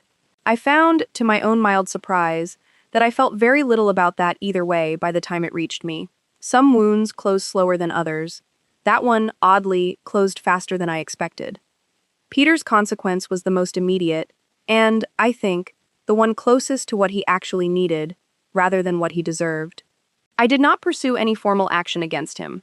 The board, independently, once it understood the full picture, voted to remove him as CFO but retained him in a reduced operational role, contingent on his completing a gambling addiction treatment program, which I insisted on funding personally, rather than through company money, because I did not want his recovery to become one more line item Daniel or anyone else could later spin into a story about my generosity being weakness. Peter completed the program. He's 11 months sober from the tables now, as far as I know, and he sent me a handwritten letter 4 months after the gala that I still have, not because it excused anything, but because it was the first honest thing he'd said to me in 9 years of family dinners. I don't know if I've forgiven him fully. I know I stopped needing to decide that in a hurry, which is its own kind of progress.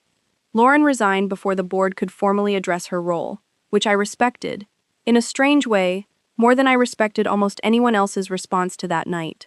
She sent me an email 3 weeks later, long, unpolished, admitting that she'd known, on some level, that the transition memo felt wrong to prepare, and that she'd chosen not to examine that feeling too closely, because examining it would have cost her the promotion she'd been quietly promised. I wrote back one sentence. The next time something feels wrong to prepare, trust that feeling before someone else's confidence talks you out of it. I don't know what she's doing now. I hope it's something that rewards the part of her that clapped. Twice. Before she learned not to. Vic Alderman's consequence was the one the board handled with the least mercy, and the one I felt the least conflicted about.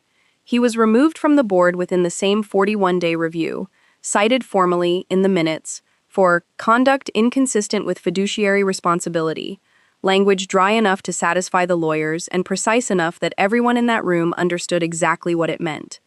He is no longer on any board he sat on before that night, because it turns out a reputation built on being the fun one at the party evaporates fast once the party stops laughing along with him.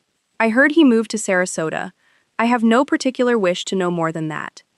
Curtis Boyle's consequence was, in some ways, the quietest and the most fitting. He was not criminally charged. The state bar's investigation, which the forged documents triggered independently of anything I pursued, resulted in a 2-year suspension of his license rather than disbarment. largely because he cooperated fully once the choice between silence and consequence finally arrived at his own door instead of someone else's. I ran into him once, 8 months after the gala, at a coffee shop near the old office, and he said, quietly, without quite meeting my eyes, "I should have said something to you directly, a long time before any of this." I told him that was true, and that I hoped he found somewhere to practice that particular courage before it cost someone else what it nearly cost me. I don't know if he has. Cowardice, I've come to believe, is a much slower thing to unlearn than greed or vanity or cruelty, because it never announces itself as a decision. It just keeps quietly declining to become one. Sophia became, in the year after the gala, the closest thing I have to family in that entire circle, and I want to be honest, one more time, about the guilt I still carry over how I used her trust without her knowledge during those 5 months.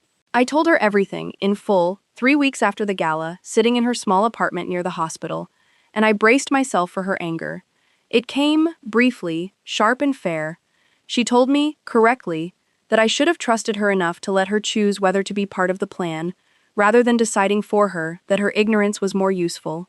I didn't argue with that. I told her she was right. What she said next is the sentence I think about more than almost anything else in this story. "I get why you did it. I probably would have done the same thing. If I'd spent 9 years learning that nobody in this family asks the women what they actually want before deciding what they can handle." We're close now, in the specific, hard-won way people get close after surviving something together that one of them didn't fully consent to being part of. I think that's the most honest kind of closeness there is. As for me, I took the CEO title formally 6 months after the gala, once the governance review concluded and the board, unanimously this time, voted to consolidate operational authority with controlling ownership, which is, when you say it plainly, simply what should have happened the day my father died and never did. Because everyone in that room, myself included, had spent so long assuming a Cade woman needed a Reyes man standing in front of her that nobody had bothered to ask why. I still keep my father's lockbox in my study closet, though it's my study now, formally. The corner office with his old desk moved in from storage. I still count ceiling tiles sometimes, when a hard decision needs somewhere to sit before I act on it. Old habits built in a hospital bed don't fully leave you, just because the crisis that built them is over. And I still think, more often than I expected to, about the specific sentence Daniel said to Vic the morning after that 4th hospital night, the one I promised I'd bring back at the end. "She's never been the one running things, Vic. She just does the math." Once the paperwork's through, nothing actually changes. We're just making official what's already true. He was right about one thing, in the end, though not the thing he meant. Nothing actually changed, the night of that gala, that hadn't already been true for years. I had always been the one running things. I had simply, for a long time, let everyone else believe otherwise. Because being underestimated, it turns out, is not a weakness at all. It's just a very long, very quiet head start, and I intend to keep mine for exactly as long as it keeps proving useful. What would you have done in that hospital bed, hearing what I heard, opened your eyes immediately, or stayed still long enough to see how far they'd go? I want to go back and give you a few things I skipped over the first time, because a story told once always trims itself smaller than the truth, and I promised you specifics, not just outcomes. There are pieces of those 5 months I haven't told you yet, and I think they matter because they're the pieces that explain how a person actually builds patience like that, rather than just what the patients produced. The hardest week of the entire plan wasn't the week of the gala, it was week 9, the week I almost quit.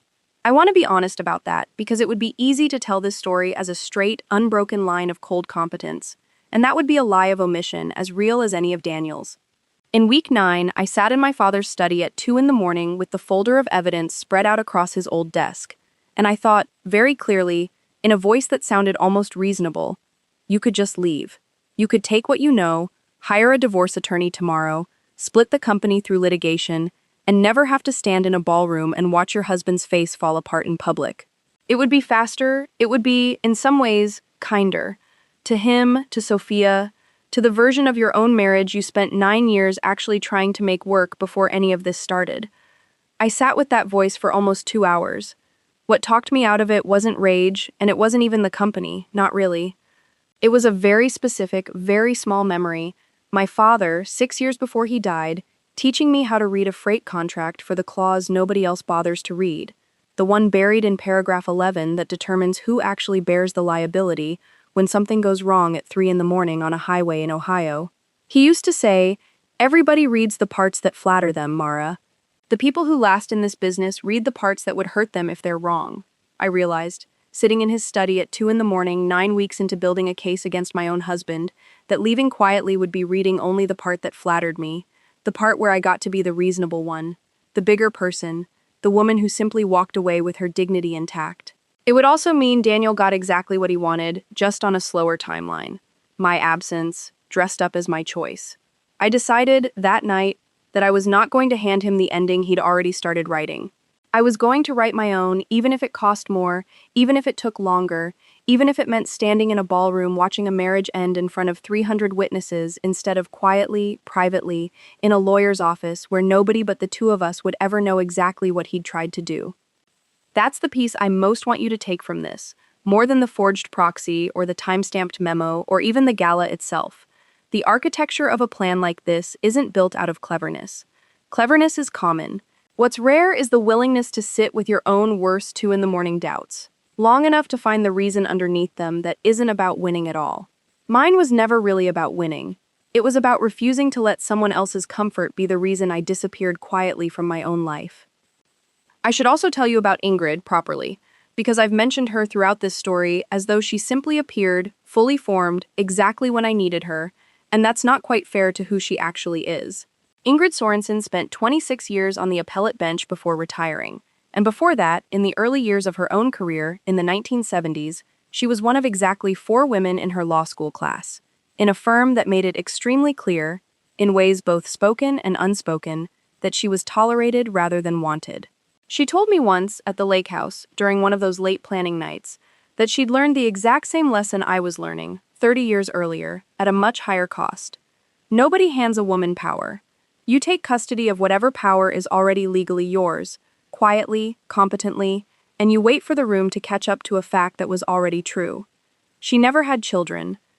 She told me, the same night, with the kind of dry honesty only decades of restraint can produce, that she'd sometimes wondered if my father had named her emergency co-trustee, not just because he trusted her judgment, but because he understood, on some level, that she was the only person in his life who'd already survived exactly the kind of dismissal he suspected I might someday face.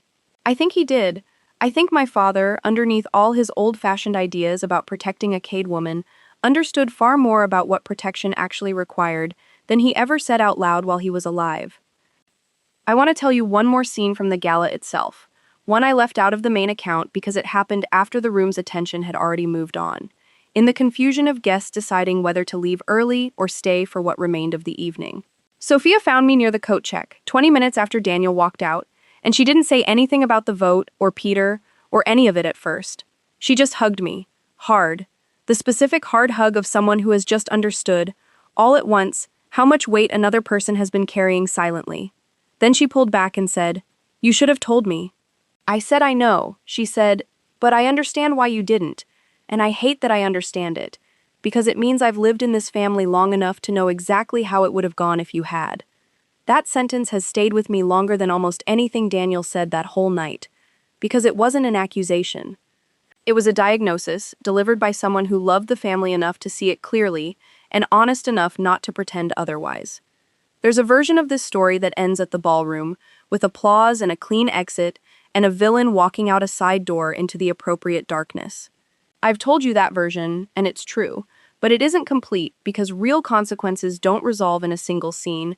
They unfold over months in emails and board minutes and quiet coffee shop apologies, and I think the unglamorous unfolding is the part that actually proves the plan was built on something real rather than theater. Theater ends when the lights come up. What I built kept working long after the ballroom emptied, because it was never a performance, it was simply the truth, arranged carefully enough that everyone finally had to look at it at the same time. There's a period of my marriage I haven't described yet, because it doesn't fit neatly into the shape of a plan or a betrayal. It's just the ordinary middle of 9 years, the part that made the ending possible to believe in the first place.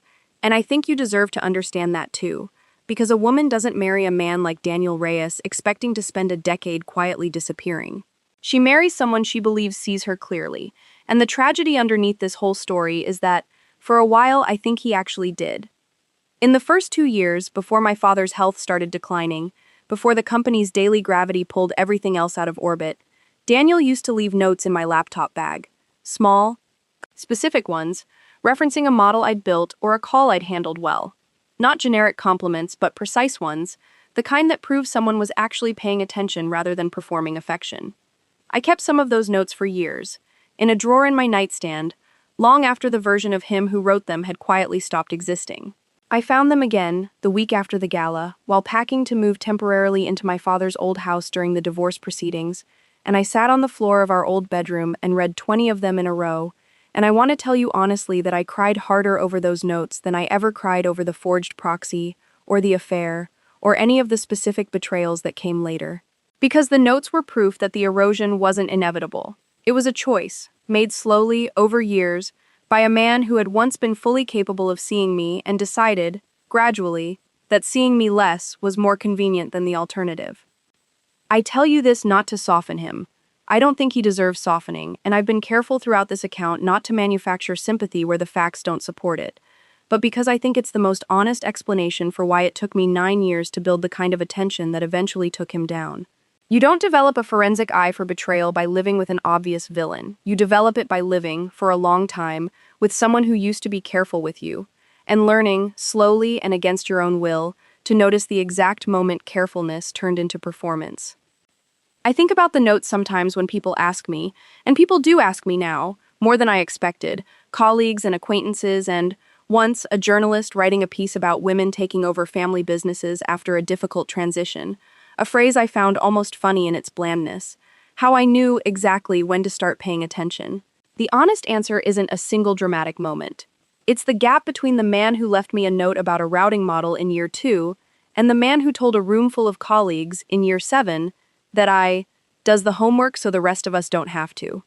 The gap itself was the evidence. I just needed enough patience to measure it properly instead of explaining it away. I want to tell you about the operational side of the company too, because this story has mostly been about the people, and I think the actual business deserves a few sentences, since it was never really the prize in any of this. It was simply the structure everyone else assumed I couldn't hold on to. In the year after the gala, under a leadership structure that finally matched the 51% that had always technically been mine, Cada Reyes Logistics grew revenue by just under 9%, largely on the strength of the route consolidation model I'd presented at that Lake Geneva offsite 3 years earlier, the one Daniel had waved off in front of the whole room. The board approved it in full, 11 months after the gala, without a single dissenting vote. I didn't gloat about that. I didn't need to. Numbers, unlike people, don't require you to perform your vindication out loud. They just sit there, accurate, until everyone eventually has to look at them. I made one significant change to how the company operates that I think matters enough to include here. Separate from anything about Daniel or the gala, I instituted a policy, formalized in the updated bylaws the board approved during the governance review, requiring that any proxy authorization on voting shares, for any shareholder, not just me, be confirmed in a signed witness statement delivered directly to that shareholder by an independent party, not routed through a spouse, a family attorney, or any other party with a financial interest in the outcome. The board called it informally the Cade Clause, which I found both fitting and slightly uncomfortable, because it meant that everyone in that building now understood, permanently and structurally, exactly what had almost happened to me. I didn't build that policy for my own protection at that point. By then, the danger to me specifically had already passed. I built it because I kept thinking about every other woman who might someday sit in a hospital bed in that family, or any family like it, believing herself too sedated, too tired, too recently cut open to be listened to, and I wanted the structure itself to make it harder for anyone to do to someone else what had almost been done to me. I want to say something now about the specific texture of confidence that came after all of this, because it isn't the texture people expect. I didn't emerge from that ballroom feeling triumphant in any uncomplicated way. I felt, mostly, exhausted, in the particular way you feel exhausted after finishing something that required years of your attention condensed into months of active labor. The triumph, when it came slowly, in small, unglamorous moments over the following year, the first board meeting where nobody interrupted me, not because anyone announced a new policy of listening, but because the room had simply, finally, recalibrated around who actually held the authority in it. The first time I caught myself finishing my own sentence in a meeting without waiting, out of old habit, to see whether someone else would finish it for me first. The first time Sophia introduced me at a family gathering, 6 months after the divorce was finalized. Not as Daniel's ex-wife, or even as Walter's daughter, but simply as Mara, who runs the company. A sentence so plain it took me a full 10 seconds to understand how much weight had finally been lifted out of it. I think a lot now about the difference between being underestimated and being invisible, because for a long time I conflated the two, and I don't think they're actually the same thing at all. Being invisible is what happens to you. Being underestimated is a story other people tell about you, and stories, unlike invisibility, can be rewritten if you're patient enough and precise enough and willing to let the people telling the wrong story about you keep telling it right up until the exact moment it stops serving them. I promised you near the beginning that I'd be honest about the price this cost me, not just the price it cost them, and I don't think I've paid that promise its full due yet, so let me try now, plainly, without the protective distance of aphorism. The price was, first, a version of myself I don't fully recognize when I look back at those 5 months. A version capable of smiling at a man across a dinner table while carrying, in a folder 3 rooms away, enough evidence to end his career, and feeling almost nothing while she did it. I don't regret building that version of myself. I needed her completely to survive what was actually happening to me, but I want to be honest that she frightened me a little. In the months after the gala, once I no longer needed her, and had to figure out how to fold her back into whatever I was going to become next. There's a particular kind of loneliness in discovering you're capable of that much controlled patience, because it means you now know something about your own limits that you can't unknow. And people who haven't been forced to find that particular edge in themselves sometimes look at you differently once they sense it's there, even if they can't name what they're sensing. The price was, second, the actual grief of the marriage itself, which I want to distinguish clearly from the satisfaction of exposing the plot against me, because they are not the same feeling and I spent months, honestly, confusing them. I grieved Daniel, not the man who forged a proxy and hired his mistress under a company contract, but the man who used to leave notes in my laptop bag, the man I genuinely loved for at least the first several years of that marriage, before the erosion set in. You can build an airtight case against someone and still, some nights, miss the version of them you married. Both of those things were true for me for a long time after the gala, and I think pretending only one of them was true would have made this account cleaner but less honest. And I promised you honesty over cleanliness from the very first sentence. The price was, third, a specific strain in my relationship with Sophia that took real time to repair. Because trust, once you learn someone was managing your ignorance for their own purposes, even for purposes you'd have supported if you'd been asked, doesn't snap back to its previous shape just because the outcome turned out well. Sophia and I are close now, genuinely, but there was a period of about 4 months right after I told her everything, where our calls got shorter, where she'd hesitate slightly before agreeing to plans, where I could feel her doing her own quiet audit of every conversation we'd had during those 5 months, checking it against what she now knew I'd actually been building. I let her do that audit without rushing it. I'd learned, by then, that trust repaired too quickly is usually trust that was never actually examined, just papered over, and papering over problems was the exact habit that had let Daniel's plan get as far as it did in the first place. I want to tell you about the last conversation I had with Ingrid before she went back to her lake house for the winter, 4 months after the gala, because I think it's the closest thing this story has to a thesis statement, delivered by someone who'd earned the right to state one. We were sitting on her porch, the lake gone flat and silver in the late afternoon, and she said, without any particular preamble, "You know the dangerous thing about what you did, Mara, not the risk to you, the risk to everyone who hears this story afterward." I asked her what she meant. She said, "People are going to hear this and think the lesson is, build a trap, wait patiently, spring it in public, and justice arrives." That's not the lesson. The lesson is that you were paying attention for years before any of this started, in small, unglamorous ways nobody noticed, and you kept records nobody asked you to keep, and you built relationships, with me, with Sophia, that had nothing to do with the plan when you started building them. The trap wasn't clever, the attention was. Cleverness is what people reach for when they haven't done the years of quiet work first, and it almost never actually holds up. I've thought about that porch conversation more than almost anything else from that whole year, because I think Ingrid was warning me, gently, against the version of this story that flattens into a satisfying revenge narrative and loses the actual discipline underneath it. The discipline is the part that matters, not the reveal at the gala. That was just the moment the discipline finally got to stop being invisible. The 5 months, and honestly the years before them, spent noticing small discrepancies in petty cash and calendar invites, and the specific tone of a laugh in a hallway. That was the actual work.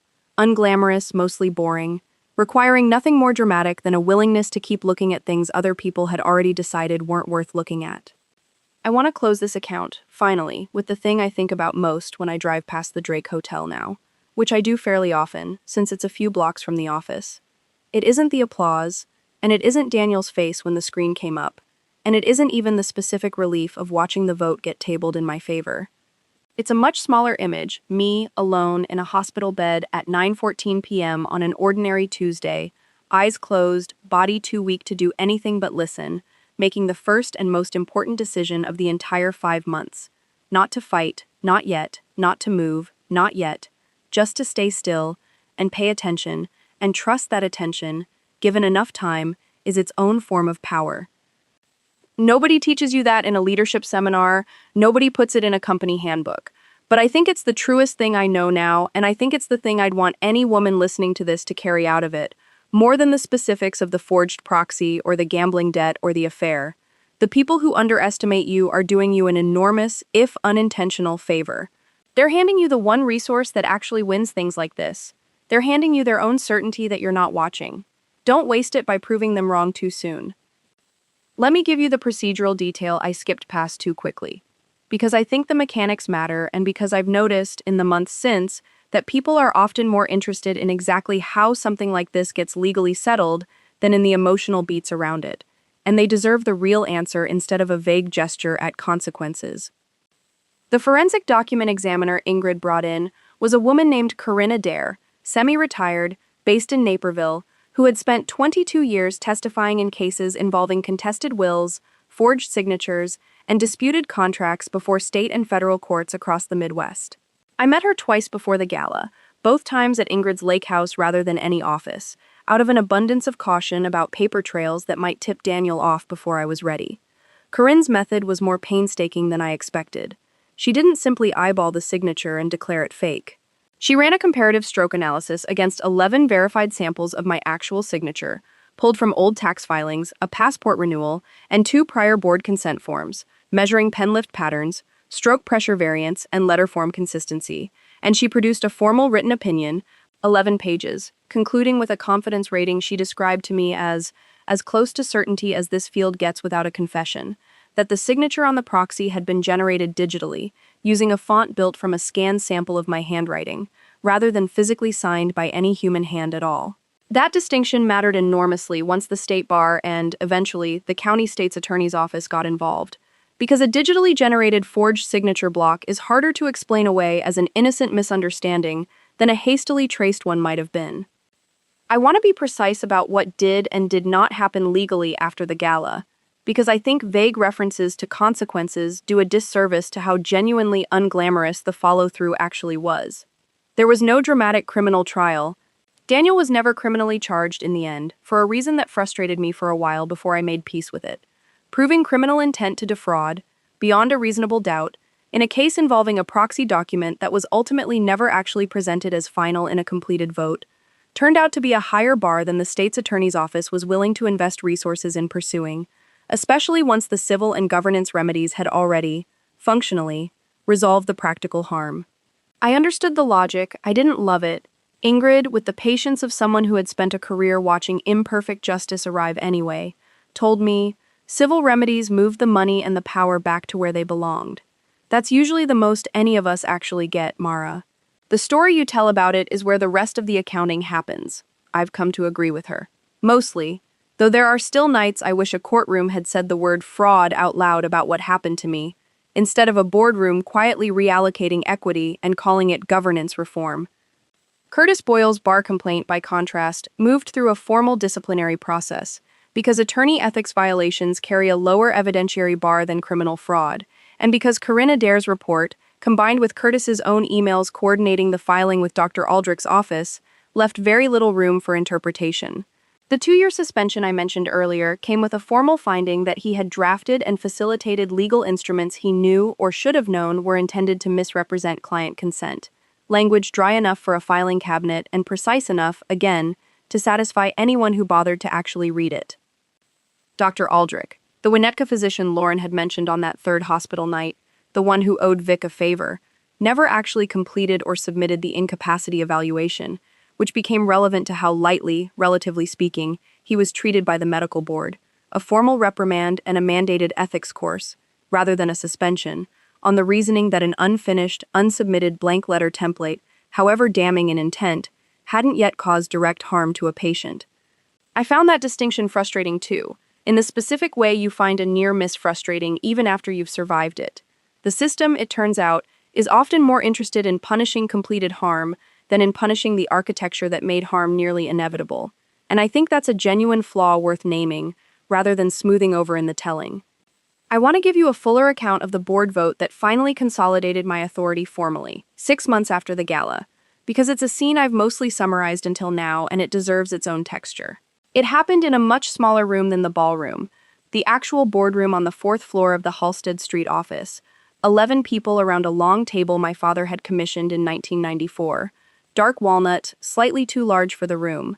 The kind of table that makes every meeting feel a little more formal than it needs to be. There was no drama in that meeting. That, more than anything, is what told me the earlier drama had actually worked.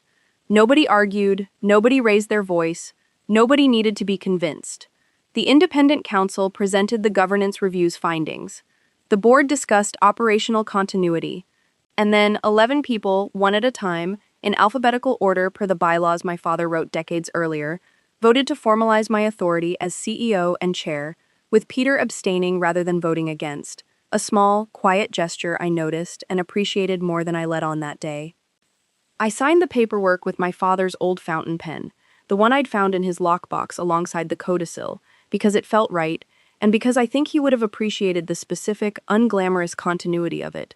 Not a dramatic gesture, just a woman using her father's pen to sign a document that simply made official what had, in fact, always been true. I want to tell you about my father one more time, more fully than I have anywhere else in this account, because I think you can't really understand why I was capable of building any of this without understanding the specific kind of attention he taught me, years before I ever needed to use it against someone I loved. Walter Cade grew up the son of a Cicero warehouse foreman, one of 6 kids, the only one who finished college, on a partial scholarship to a state school where he studied logistics before logistics was a word anyone used casually. He met Hollis Reyes, Daniel's father, on a loading dock in 1983, both of them working for a freight company that would fold within 2 years. And the story he used to tell at every company anniversary was that he and Hollis had started Cade Reyes on $11,000, a single lease truck, and what he called, with a small, private smile that never made it into the official version of the story, a shared willingness to notice the thing everyone else was too tired to notice. I asked him once, I must have been maybe 12, what he meant by that. He told me a story about their second year in business, when a competitor undercut them on a major contract by pricing routes in a way that looked, on paper, unbeatable. Every other freight company in the region assumed the competitor had simply found efficiencies nobody else had. My father, alone, spent 3 weekends manually tracing the competitors' published routes against actual highway mileage, and discovered they were quietly rerouting trucks through a lower regulation corridor that violated interstate weight restrictions, cutting costs by cutting corners nobody was checking. He reported it, not out of civic virtue exactly, he was always honest about that, but because he understood that a company willing to cheat on safety margins to win one contract would eventually cheat somewhere that got someone killed, and he didn't want to be in an industry that let that slide. The competitor lost its operating license within the year. Cade Reyes won the contract properly, on merit, 6 months later. He told me that story not as a business lesson exactly, though it was that too, but as something closer to a philosophy of attention. Most people, he said, assume the world runs on the things everyone's already looking at. The price on the invoice, the smile at the negotiating table, the confident tone of the man giving the keynote speech. The world actually runs, more often than anyone wants to admit, on the things sitting just outside where anyone's bothered to look. The actual mileage against the published mileage, the actual signature against the font-matched imitation, the actual sentence a man says into a phone when he thinks the woman across the room is too sedated to remember it. My father spent 40 years training himself to look at the second category instead of the first, and without ever fully realizing he was doing it, he spent my entire childhood training me to do the same thing, one small lesson at a time, disguised as bedtime stories about loading docks and freight contracts. I think about him almost every day now, running a company he built out of $11,000 and a willingness to notice things, And I think the thing I'm proudest of, more than the gala, more than the vote, more than anything Daniel or Vic or Curtis ever did or didn't answer for, is that I finally became, fully, the specific kind of attention he spent my whole childhood quietly building in me, even though it took losing almost everything to finally use it the way he'd always hoped I would. I should tell you too about the smaller, quieter relationships that grew out of that year, because I think they matter as much as the consequences did. Corinne Adair and I still have lunch every few months. She retired fully, 18 months after the gala, and told me once, over that lunch, that my case was one of the last 5 she took before stepping back, and that she was glad it was one worth taking. Dana Whitfield, the company VP who unknowingly emceed the entire unraveling, sent me a card 2 weeks later that said simply, "I've worked here 11 years and I've never been prouder to hold a microphone," which made me laugh out loud for the first time in months, alone in my father's study, at 11 o'clock on a Tuesday night. Sophia moved, about a year after the gala, into a house 4 blocks from mine, close enough that we have dinner most Sundays now, an actual tradition rather than an obligation, something neither of us had really had with anyone in that family before. And there's one more relationship I haven't mentioned, because it doesn't fit neatly into the architecture of the plan and I almost left it out entirely. About a year after the divorce finalized, I started seeing someone, a structural engineer named Theo Marsh, introduced through a mutual friend at, of all places, a logistics conference not unlike the one where I'd first met Daniel 9 years earlier. I was cautious with him in a way I'd never had to be cautious with anyone before, watching, for months, for the specific gap I'd learned to measure so precisely in my first marriage. The gap between the note someone leaves you in year 2 and the sentence they say about you in year 7. I'm still watching for it, honestly. I don't think that instinct ever fully goes away once you've had to build it under real pressure, and I've stopped apologizing to myself for keeping it. What I've noticed instead, 18 months into that relationship, is something I didn't expect. He doesn't seem to mind being watched that closely. He told me once, early on, half joking, "I figure a woman who can quietly dismantle a corporate coup over 5 months while recovering from surgery has earned the right to take her time trusting anybody again." I married a man once who thought my carefulness was something to manage around. I'm learning, slowly, what it feels like to be with someone who thinks it's simply who I am, and finds that, if anything, reassuring rather than inconvenient. There's a question I get asked more than any other, when people learn even a fraction of this story, and I want to answer it directly, here, at the end, because I think the honest answer is more useful than the comfortable one. People ask, didn't it feel wrong? Engineering all of it, the slow information gathering through Sophia, the deliberate performance of fragility for Lauren's benefit, the calculated silence with Curtis, letting Peter believe, right up until the very last moment, that you trusted him completely. Doesn't that make you, in some smaller way, as manipulative as the people you exposed? I've turned that question over more times than I can count. At 2 in the morning, in the car, in the quiet after Sophia leaves on a Sunday night, and I've landed, eventually, on an answer I actually believe, rather than one that simply lets me sleep. There's a difference, I think, between manipulation that extracts something from someone for your own benefit at their expense, and strategy that withholds information from people who have already, independently, decided to harm you, in order to prevent that harm from succeeding. Daniel's plan manipulated me, took information I didn't have, exploited a vulnerability I hadn't chosen, in order to seize something that was legally, unambiguously mine. My plan withheld information from people actively building a case, to declare me incompetent and take my company, in order to make sure that case failed. Those aren't morally identical acts just because they share a surface-level shape. Intent and target matter. I wasn't trying to take anything that wasn't already mine. I was trying to keep it. That said, and I want to be honest about this rather than tidy about it, I don't think that reasoning fully absolves every individual choice I made along the way. Sophia was right that night after the gala that I should have trusted her enough to choose her own role rather than deciding, unilaterally, that her ignorance served the plan better than her informed consent would have. I stand by the outcome. I don't fully stand by every method, and I think a story that pretends otherwise, that presents 5 months of calculated strategy as uncomplicated heroism, is telling you something less useful than the truth. The truth is messier. I did what I believed I had to do, and it worked. And some of what I had to do still sits slightly wrong in my chest when I think about it carefully. And I've decided that's an acceptable thing to carry rather than a flaw I need to resolve before I can call any of this a victory. I want to say something too about the specific loneliness of that period because I don't think I've given it enough weight yet. For 5 months, I carried the single largest secret of my adult life without being able to share the full shape of it with almost anyone. Not fully with Ingrid, who knew the legal architecture but not every private grief underneath it. Not at all with Sophia, who I was actively, carefully keeping in partial darkness. Not with a single friend outside that immediate circle, because every friend I had also, in some capacity, overlapped with Daniel's social world, and I couldn't risk a single careless mention reaching the wrong ear before I was ready. I went to physical therapy appointments alone. I sat in my father's study alone, most nights, running numbers and cross-referencing dates, and building a plan whose full shape existed, complete, only inside my own head, for months at a time. There is a specific, particular exhaustion in being the only person who fully understands your own situation, and I don't think anyone should have to build something like that entirely alone if they can help it. I did, because the circumstances required it. I wouldn't recommend it as a model. I'd recommend, if you're ever in a position anywhere near mine, finding your version of Ingrid as early as you possibly can, because the 5 months would have been unbearable without at least one person who understood the entire shape of what I was building, even if everyone else could only see pieces of it.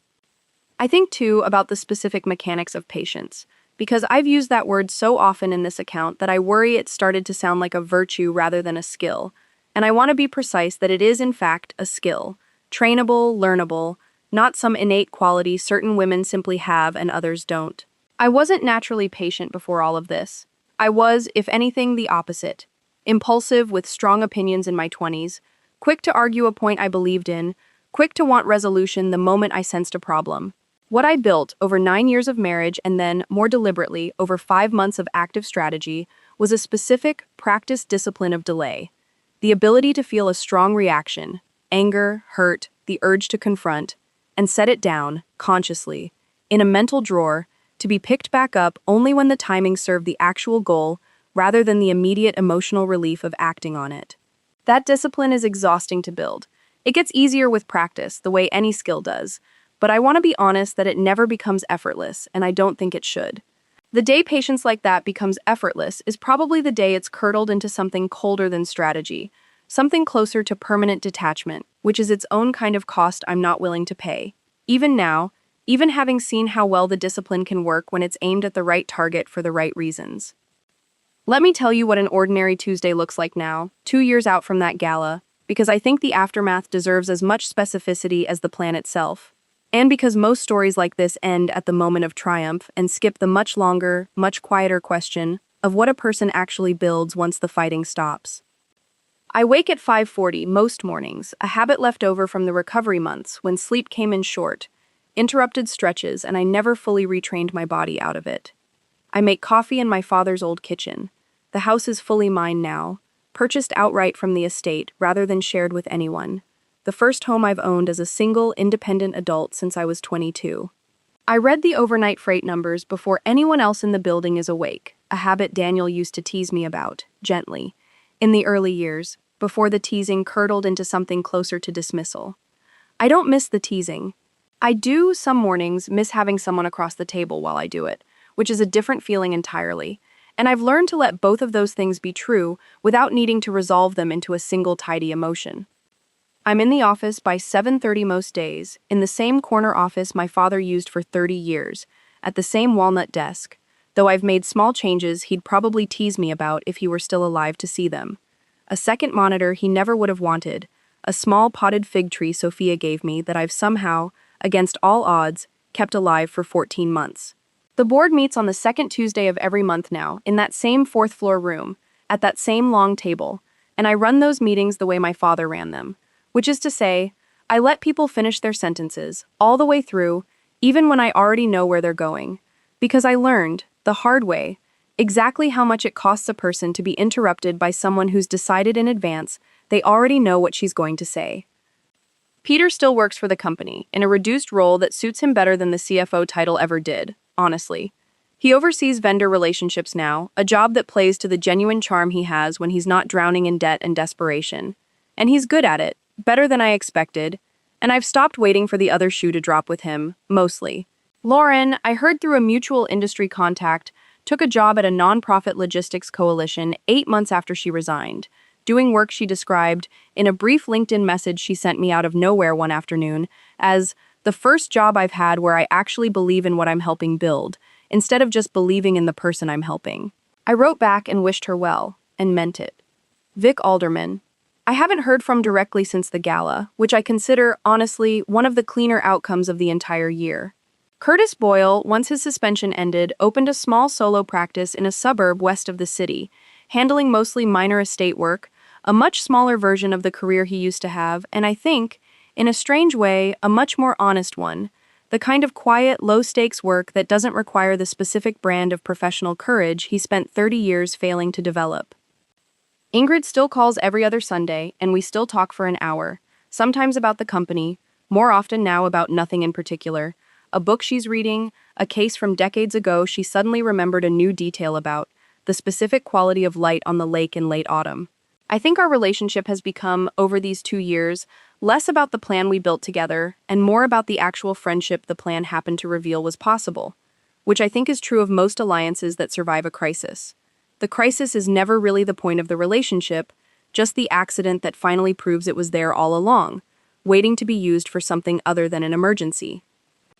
And I think, most days, walking through that fourth-floor office my father built out of $11,000 and a willingness to notice things nobody else was looking at, about the exact shape of the woman I was in that hospital bed, eyes closed, body weak, listening to a sentence that was going to change the entire direction of my life, and choosing, in that single unremarkable moment, to stay still instead of speaking. I think about how close that decision came to never mattering, if Daniel had lowered his voice just slightly more, if the nurse's rounds had been timed differently, if I'd been given a stronger dose of anesthesia that kept me further under than it did. None of what came after was inevitable. It depended on 100 small accidents of timing lining up in exactly the configuration they did, and on one deliberate choice, made in a body too weak to do almost anything else, to listen instead of react. I don't think that makes the story less true, that so much of it depended on accident as much as design. I think it makes it more honest. Nobody builds a life entirely on purpose. You build what you can on purpose, and you stay alert enough to make use of the parts that arrive by accident. And the difference between the people who end up controlling their own story and the people who don't usually comes down to exactly that. Not whether the accidents happen, they happen to everyone, but whether you're paying close enough attention, in the moment they arrive, to recognize what you're being handed. I want to leave you with a handful of the small, aphoristic things I found myself repeating to myself throughout those 5 months, because I think they're more useful stripped out of the narrative and given to you plainly, the way I actually use them, not as poetry but as tools, sentences I reached for the way you'd reach for a specific wrench when a specific bolt needed loosening. A room only underestimates you for as long as you let your face confirm the story it's already decided to believe. I said that to myself every single time I smiled at Daniel across a dinner table during those 5 months. Every single time I let Vic's comments land without visible reaction. Every single time I napped with my office door open so Lauren would have something convenient to report. The face is not the mind. Anyone who conflates the two is handing you an advantage they don't know they're handing you. Patience is not the absence of anger. It is anger with somewhere better to be. I want to correct a misconception this story might accidentally create, which is that calm and rage are opposites. They're not. I was furious for almost the entire 5 months, in a low, constant register underneath everything else I was doing. The patience wasn't the absence of that fury. It was a decision about where to spend it. Not on a satisfying outburst at a kitchen island, but on 6 minutes at a podium in front of 300 witnesses, where it would actually change something, instead of simply relieving me.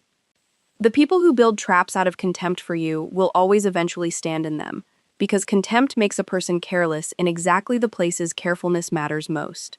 Daniel wasn't undone by my cleverness alone. He was undone by his own certainty that cleverness from me was impossible to begin with. That certainty is what let him read a forged proxy out loud at a podium instead of double-checking it privately first. Every antagonist in this story had that same fatal ingredient, a settled, comfortable belief that the person they were underestimating would never be paying close enough attention to catch them. I didn't create that belief. I simply declined to correct it until the exact moment correcting it would cost them everything.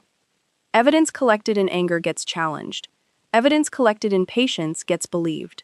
I learned this specifically from Ingrid, and I think it's the single most practically useful thing in this entire account for anyone actually facing something similar. The temptation, when you discover a betrayal, is to gather proof fast and confront immediately, while the anger is still hot enough to fuel you. Resist that. Hot evidence, gathered in a rush, is sloppy evidence. Incomplete, easy to reframe, easy for the other side to spin as an overreaction. Cold evidence, gathered slowly, corroborated twice, time-stamped, verified by someone with no stake in the outcome, is evidence nobody in that ballroom could argue with. Because I hadn't given them anything to argue with. I'd only given them the truth, assembled patiently enough that it simply had nowhere left to hide. You do not owe your worst 2 in the morning doubts a vote in what you eventually do. You owe them a hearing. I sat with the version of myself that wanted to leave quietly, in week 9, for almost 2 hours, and I let her make her full case, and then I decided against her, deliberately, with my eyes open. I think that's different from suppressing doubt, which I don't think actually works long-term. Doubt suppressed comes back heavier later. Doubt heard, argued with, and consciously overruled tends to stay overruled, because you've already done the work of proving to yourself why the harder path was the right one. The last thing I want to leave you with is the one my father actually said to me. The real version, not the polished version I've been quoting throughout this account for effect. He said it to me on a Sunday afternoon, maybe 4 years before he died, watching me lose an argument at a family dinner to a man, not Daniel, an uncle, long since past himself, who had simply talked over me until I stopped talking. My father didn't intervene in the moment. He waited until we were alone in the kitchen afterward, drying dishes, and he said, quietly, without any particular drama in his voice, "You let him win that one, Mara. That's fine. Just make sure you're choosing which ones you let him win, instead of him choosing for you." I didn't understand that sentence fully for years. I understand it completely now. Every single choice I made across those 5 months, every smile, every strategic nap, every carefully withheld piece of information, was, in the end, simply that. Me choosing, deliberately, exactly which battles to lose in the short term, so that I could win, completely and on my own terms, the only one that actually mattered. I've been asked, more than once, whether I'd do it again, exactly the way I did it, if I somehow found myself back in that hospital bed with the same 6 days ahead of me. I've thought about that question more carefully than almost any other, because the honest answer isn't a simple yes.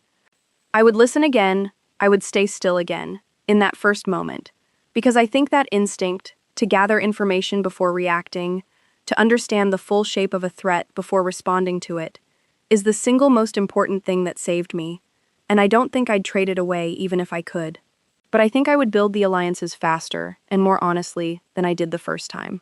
I think I would tell Sophia sooner, even at the risk of the plan moving less smoothly, because I've come to believe, 2 years out, that a plan built entirely alone, however successful, extracts a cost from you that a plan built with even one more fully informed ally wouldn't have required. I was strong enough to carry those 5 months by myself. I don't think I needed to be, and I think some of what I carried alone was less about strategic necessity and more about an old habit of self-reliance that the whole marriage had trained into me long before Daniel ever whispered a single word into that hospital room phone. I think, too, about the specific shape of the woman I'd want to be if I ever have a daughter, and whether I'd want her to learn the lesson this story teaches, or whether I'd want to spare her the circumstances that made the lesson necessary in the first place. I don't have a clean answer to that either. I think I'd want her to grow up in a world where the specific muscle I had to build, the capacity for 5 months of controlled, patient, private warfare against people who loved her and betrayed her simultaneously, simply never has to be developed, because nobody around her ever gives her a reason to need it. But I don't believe that world exists yet. Not fully, not for most women, and until it does, I think the most honest thing I can offer, to a daughter or to anyone listening to this account, is not a promise that you'll never need this particular skill, but a demonstration that if you do need it, it can be built, deliberately, piece by piece, even by someone who spent the better part of a decade believing she'd already lost the capacity for it. I keep coming back, in the quiet moments, to the image of myself standing at that podium, not the confrontation itself, which I've described in full, but the specific half-second right before I stood up from my chair, when the whole plan still existed only in my own head, unproven, untested, entirely dependent on Daniel doing exactly what I'd spent 5 months predicting he would do. There's a particular kind of vertigo in that half-second, a feeling close to standing at the edge of something you can't fully see the bottom of, and I think that vertigo is the actual price of doing something this deliberate, this patient, this dependent on your own judgment being right, after months of nobody else confirming it for you. I don't think the vertigo ever fully goes away, even after the plan succeeds. I think you just learn to stand up anyway, in spite of it, because the alternative, staying seated, staying quiet, staying underestimated by default instead of by design, had already proven itself, over 9 years, to be the far more expensive choice. That's the account, as complete as I know how to give it. The forged proxy, the hospital room phone calls, the 5 months of quiet architecture, the gala, the vote, the walk out the side door, the slow, unglamorous unwinding that followed, the consequences distributed exactly as unevenly as real consequences always are. Some people learning something, some people simply moving to Sarasota. My father's lockbox, still in the closet of a study that's finally, fully, mine. A fountain pen, a codicil. A woman who spent 9 years being subtracted from her own life, one polite interruption at a time, and 5 months putting every single piece of herself back where it had always belonged. If you've stayed this long, you already know why I told it this way instead of the shorter version. The version where a woman finds out her husband is cheating and forging documents, confronts him, and leaves. That version is true, technically. It's just not honest, because it skips the only part that actually matters, the 5 months in between, where nothing dramatic happened on the surface, where I looked, to every single person around me, like a woman quietly recovering from surgery, tired, a little distant, exactly as diminished as everyone had already decided she'd become. The drama was never the point, the stillness was. I think that's true of most real reckonings, the ones that actually hold up under pressure instead of collapsing the first time someone pushes back.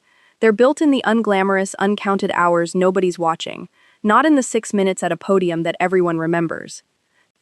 I think about the 26 ceiling tiles I counted twice, that 4th night in the hospital, more than I think about almost anything else from those 6 days, because that's the moment the whole 5 months actually began. Not with a plan, not yet, just with a decision to stay still, to keep counting, to let the silence do something other than simply hurt me. Everything after that was just the slow, patient work of turning stillness into architecture. One quiet Tuesday at a time, until a room full of people who had spent years deciding I was the passive one finally had no choice left but to watch me prove, in my own voice, on my own terms, exactly how wrong they'd been. I don't know what you're carrying listening to this, or what room you're currently being underestimated in, or how long you've already been counting ceiling tiles of your own, waiting for the right moment to stop being still and start being seen. I don't have a universal answer for when that moment arrives. Mine took 5 months, and I know other versions of this story take longer, or shorter, or never quite arrive with the clean, satisfying shape mine eventually did. What I can tell you with total certainty is this: the attention you're paying right now, in whatever quiet room you're sitting in, underestimated, waiting, watching, that attention is not wasted time. It is the only real inventory you have. Spend it carefully, spend it patiently, and when the room finally gives you the half second you've been waiting for, stand up. One last accounting, because I promised you precision at the start, and I want to close on precision instead of sentiment. 51% restored fully to operational authority. 22% stripped of voting power, held by a man now selling freight contracts in a smaller city than the one he used to run. 14 months of divorce proceedings, closed. 2 years of a company growing on the strength of a model that once got laughed off in a conference room in Lake Geneva. 1 fountain pen, still in daily use. 5 months, exactly, from the second night in that hospital bed to the second I stood up from my chair at that head table. Every number in this account is real, because I built the entire plan on the belief that numbers, unlike people, don't get to lie about what actually happened. They just sit there, patient and exact, until somebody finally has the discipline to read them correctly.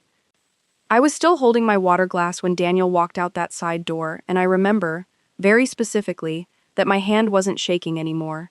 It had been shaking, faintly, on and off, for most of that year, in ways so small I'd trained myself not to notice them. Under a kitchen counter, under a boardroom table, under a hospital blanket. It stopped completely, for the first time in months, the exact second he reached the door, and I've never once needed to explain to myself why. Some things a body simply knows are finished before the mind has caught all the way up. 5 months of quiet architecture, and it took a body, not a boardroom, to tell me the plan had actually worked. Numbers confirmed it later. My own hands confirmed it first.